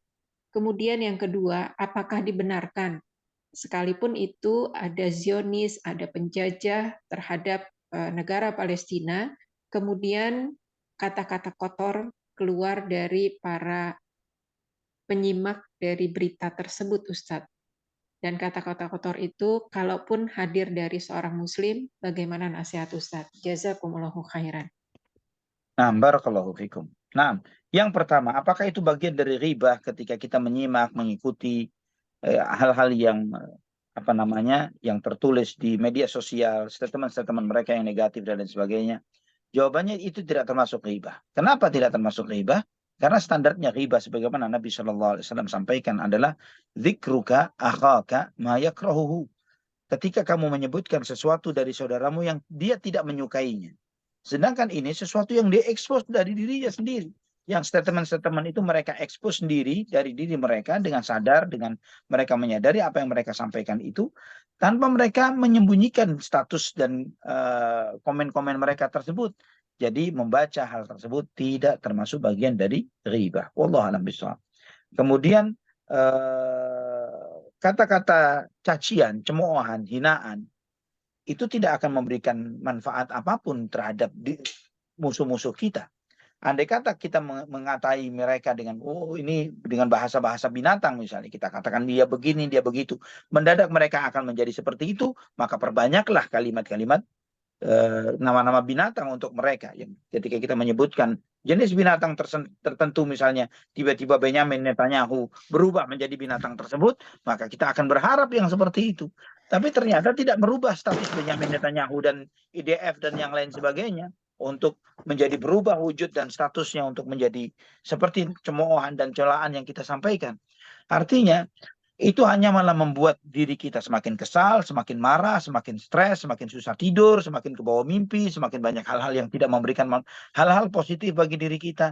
Berbeda jika sikap kita adalah kita berupaya untuk memberikan support dan bantuan semampu yang bisa dilakukan. Misalnya ada di antara antum orang-orang diplomat yang bisa secara diplomasi untuk memberikan pengaruhnya, untuk menekan negara Yahudi ini, untuk memberikan support kepada negara kita dan negara-negara Islam yang lainnya untuk memberikan support dan bantuan. Misalnya ada di antara antum yang bisa memberikan jalur support bantuan kepada saudara-saudara kita yang ada di Gaza saat ini dan di Palestina secara umum. Karena gerakan serangan Zionis Yahudi ini sekarang ini sudah tidak berhenti di Gaza saja, bahkan di Hebron, di Yerusalem dan yang lainnya. Pun mereka bergerak, mereka berbuat, mereka melakukan kejahatan-kejahatannya dan kezalimannya. Bahwa aksi-aksi mereka ini sangat jahat dan sangat sadis. Dan itu jika misalnya kita bisa melakukan support bantuan, memberikan bantuan ya secara finansial, secara bantuan-bantuan kemanusiaan yang bisa kita support dan bantu untuk mereka. Dan kemudian juga misalnya kita bisa memberikan yang lainnya, apa? Doa, permohonan kepada Allah Subhanahu wa taala. Itu akan jauh lebih bermanfaat. Maka yang bisa kita lakukan dalam kondisi sekarang bukan malah semakin memperburuk perangai dan akhlak kita, tapi lebih memperbaiki sikap dan akhlak kita, memperbaiki ibadah kita dengan harapan semoga doa-doa dan panjatan-panjatan permohonan kita kepada Allah dikabulkan dan diterima oleh Allah Subhanahu wa taala. Wallahu a'lam bishawab. Ya Ustadz, pertanyaan yang terkait juga Ustadz, bila ada yang mendiskreditkan kata-kata jelek untuk negara-negara tertentu terkait dengan masalah Palestina, termasuk juga para asatizah sunnah yang kelihatannya tidak ada pergerakan. Bagaimana nasihat Ustadz mengenai masalah ini? Jazakumullahu khairan. Barakallahu fikum. Yang memang dalam kondisi seperti ini, setiap orang punya sikap ya, setiap orang punya asumsi-asumsi. Yang asumsi-asumsi itu terus dikembangkan pada dirinya. Yang seringkali memang asumsi-asumsi yang muncul pada hati kita dan diri kita adalah kenapa negara-negara Islam tidak bergerak? Ya, kita tidak ngomong negara Arab karena ini amanah bukan amanah untuk orang Arab saja, tapi ini negara-negara Islam secara keseluruhan. Namun tidak bergeraknya negara-negara Islam, diamnya itu adalah lemahnya mereka. Lemahnya mereka adalah lemahnya kita. Lemahnya umat Muhammad sallallahu alaihi wasallam yang memang Nabi sallallahu alaihi wasallam pernah sampaikan kepada kita. Yushaku an tada'a bikumul umam kama tada'al akalatu ila qas'atiha. Akan tiba nanti zamannya, waktunya umat-umat bangsa-bangsa itu akan mencabik-cabik dan memperebutkan kalian seperti orang yang kelaparan yang memperebutkan makanan yang dihidangkan. Sahabat bertanya, amin qillatin nahnu yawma idzin ya Rasulullah. Apakah karena kita sedikit, kita minoritas, kita sedikit ya Rasulullah sampai kita dibegitukan, dicabik-cabik, diperebutkan seperti itu? Nabi Shallallahu Alaihi Wasallam menyampaikan, bal antum yawma idzin katsir, walakinnakum ghutsa'un ka ghutsa'is sail. Namun kalian pada saat itu banyak, tapi banyaknya kalian seperti buih di lautan. Nabi menyampaikan bahwa ketika terjadi hal tersebut, bukan di saat kita lagi sedikit, namun kita katsir. Jumlah umat Islam 2,3 miliar, ikhwatal iman. 2,3 miliar. Namun kalian seperti buih di lautan. Ikhwa fillah rahimani wa rahimakumullah. Lemahnya pemerintahan Islam bukan serta-merta karena kalah atau salahnya mereka. Karena pemerintahan itu cerminan dari rakyatnya. Cerminan dari kita semuanya. Karena memang lemahnya kita, lemahnya iman kita, lemahnya sikap kita, lemahnya taat kita kepada Allah Subhanahu wa taala, maka Allah Subhanahu wa taala kemungkinannya satu di antara dua. Menghukum kita karena sikap-sikap kita, maka kita memiliki pemimpin-pemimpin yang seperti ini dan itu, atau kita sedang diuji oleh Allah Subhanahu wa taala dengan kepemimpinan, adanya pemimpin-pemimpin kaum muslimin yang seperti ini dan itu. Ya. Dan jika itu sebagai sebuah hukuman, bagaimana reaksinya sebagai seorang hamba Allah di dalam menanggapi hukuman Allah? Jika itu sebagai sebuah ujian, bagaimana sikapnya seorang muslim menghadapi ujian dari Allah Subhanahu wa taala? Bukan dengan mengumpat, mencemooh, menghina, menanyakan bagaimana sikap fulan wa alan, dan menanyakan sikap negara-negara itu, sedangkan kita adalah nothing, kita bukan siapa-siapa, adalah suatu bullshit, suatu omong kosong. Tidak bisa kita lakukan apapun, kita cuma hanya bisa mengumpat, mencela, menghina, dan sebagainya. Sama seperti pertanyaan sebelumnya. Tidak akan memberikan hasil apapun, kecuali zero. Ya, tidak memberikan manfaat. Kecuali ketika kita berdoa, memohon kepada Allah Subhanahu wa taala. Kecuali ada di antara antum adalah orang-orang yang mungkin istri pejabat, istri presiden, istri perdana menteri tertentu, ya, yang bisa memberikan bisikan-bisikan baik, maka if'alu, silahkan berbuat. Ya. Dan memang ana menyadari bahwa ada sebagian para duat salafiyin atau yang menisbatkan dirinya kepada dakwah salaf ini tadi, seakan-akan tidak tergerak dirinya, tidak tergerak jiwanya, tidak tergerak hatinya terhadap kondisi yang terjadi. Dan ana haqqul yakin ini adalah karena lemahnya ilmu mereka, lemahnya pemahaman mereka terhadap permasalahan ini, lemahnya ukhuwah yang ada di dalam hati mereka. Ikhwatal iman rahimani wa rahimakumullah. Dakwah ini adalah dakwah yang sangat mulia, yang dengan memiliki manhaj yang sangat jelas. Yang di antara manhaj yang sangat jelas itu adalah manhaj al-wala' wal bara. Cinta dan benci karena Allah Subhanahu wa taala. Yang ketika ada dua bara yang bertumpukan, dua kebencian yang sedang ada, kebencian terhadap bid'ah dan kebencian kepada kekafiran, maka siapa yang harus kita benci lebih tinggi? Jelas kekafiran, bukan bid'ah.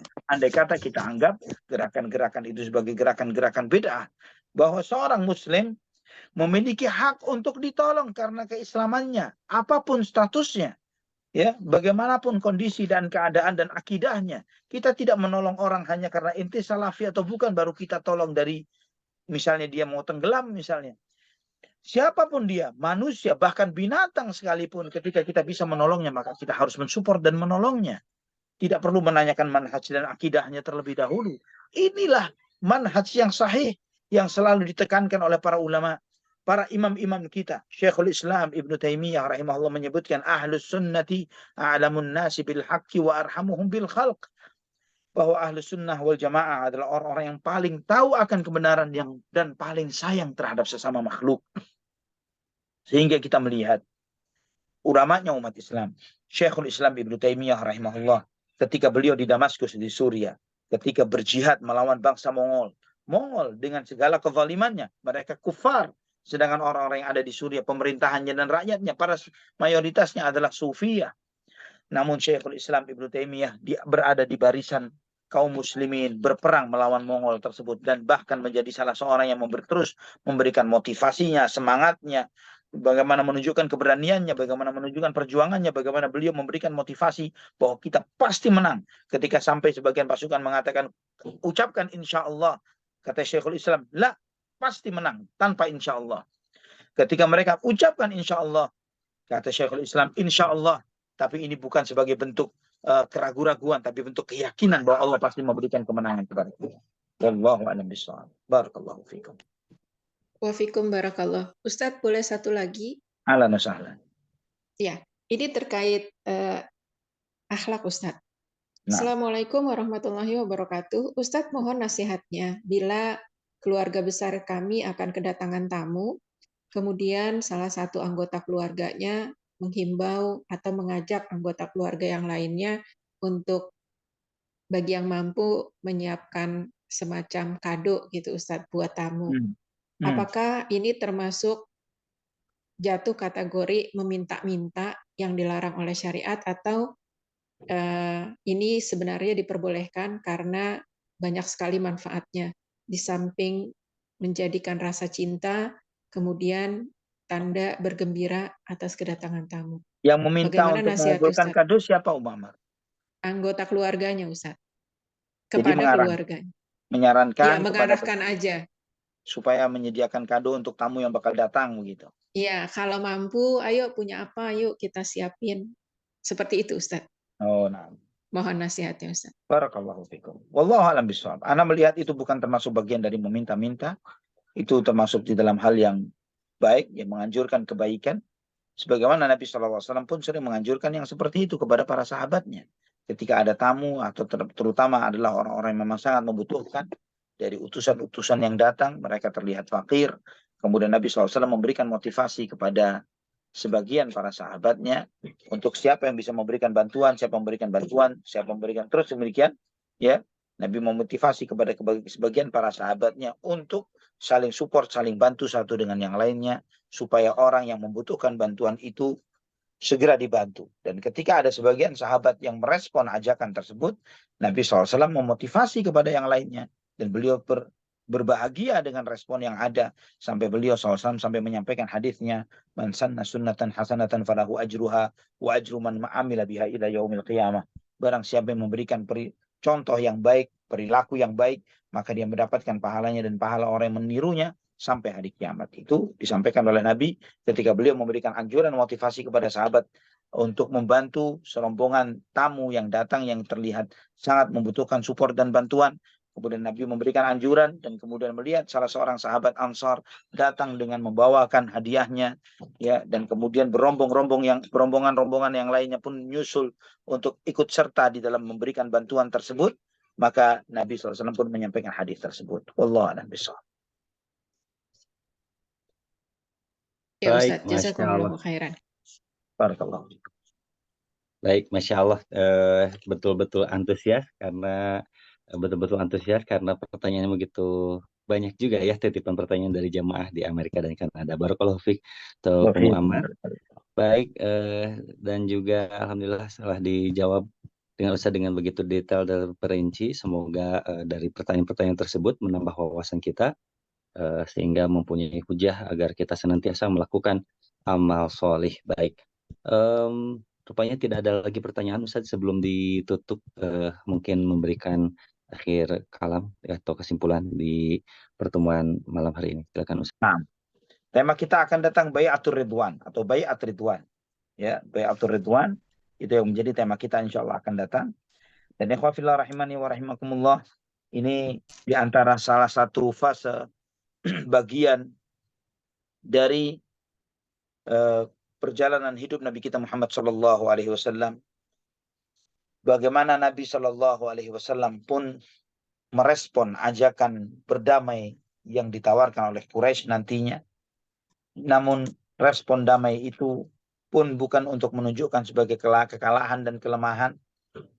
Karena nantinya pun kita akan melihat bahwa ketika sebagian orang-orang Quraisy ini mencoba mengkhianati perjanjian, maka Nabi SAW tidak segan-segan datang lagi ke kota Mekah dengan pasukan yang tidak sanggup dihadapi oleh mereka sehingga munculnya Fathu Makkah. Dan itu juga memberikan hikmah kepada kita bahwa pentingnya kondisi-kondisi saat-saat damai, ya, saat-saat di mana umat Islam bisa memupuk kekuatan, memupuk strategi dan lain sebagainya. Dengan kondisi damai itulah umat Islam bisa melakukan langkah-langkah yang sangat strategis untuk mendapatkan kemenangan sesudahnya. Itu semuanya diraih di saat perdamaian umat Islam dengan orang-orang musyrikin Quraisy.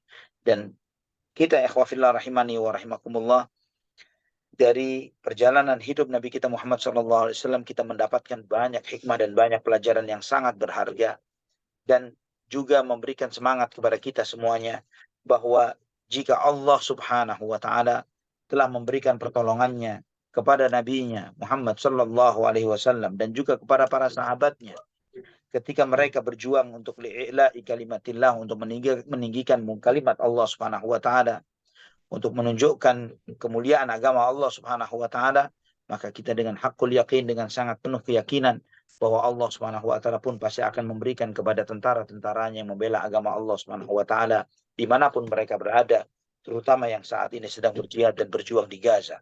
Semoga Allah Subhanahu wa taala menolong saudara-saudara kita. Semoga menyelamatkan mereka dari segala kezaliman yang sedang terjadi, dan semoga Allah Subhanahu wa taala menunjukkan janjinya yang sebagaimana yang telah Allah sampaikan dalam puluhan ayat di dalam Al-Quran, bahwa Allah Subhanahu wa taala senantiasa dan pasti melaknat bangsa Yahudi karena kezaliman dan kejahatan-kejahatan mereka. Amin ya rabbal alamin. Aqulu qawli hadza, Amin. subhanakallahumma wa bihamdik, asyhadu an la ilaha illa anta, astaghfiruka wa atubu ilaik. Wassalamualaikum warahmatullahi wabarakatuh. Waalaikumsalam warahmatullahi wabarakatuh. Syukran jazakumullah khairan kepada Ustazuna Ali Hasan Bawazir hafizahullah taala yang telah menyambung kembali kajian pada malam hari ini, seri kedua tentang perjanjian Hudaybiyah ini. Yang insya Allah untuk pekan depan kita akan lanjut dengan tema yang lainnya, ini tentang Baitur Ridwan. Sekali lagi terima kasih Ustadz atas kehadirannya. Semoga menjadi pahala jariah kepada Ustadz dan juga keluarga semua. Semoga Allah SWT melindungi Ustadz dan senantiasa sehat walafiat. Amin ya Ya rabbal alamin. Barakallahu fiik. Ana mohon pamit Kang Zee dan ikhwah yang lainnya. Baik. Jazakumullahu Iya, khairan. wa jazakumullah khairan barakallahu fiik. Jemaah sekalian rahimani rahimakumullah, demikianlah perjumpaan kita bersama Ustadz Ali Hasan Bawazir hafizahullah taala, dan jangan lewatkan untuk hadir kembali di kajian serial Sirah Nabi SAW dengan tema Baitur Ridwan. Dan juga jangan lewatkan kembali untuk kajian yang diselenggarakan oleh Bumiku Mengaji di hari Jumat, Sabtu, dan Ahad dengan ustadz-ustadz atau asatizat yang lainnya.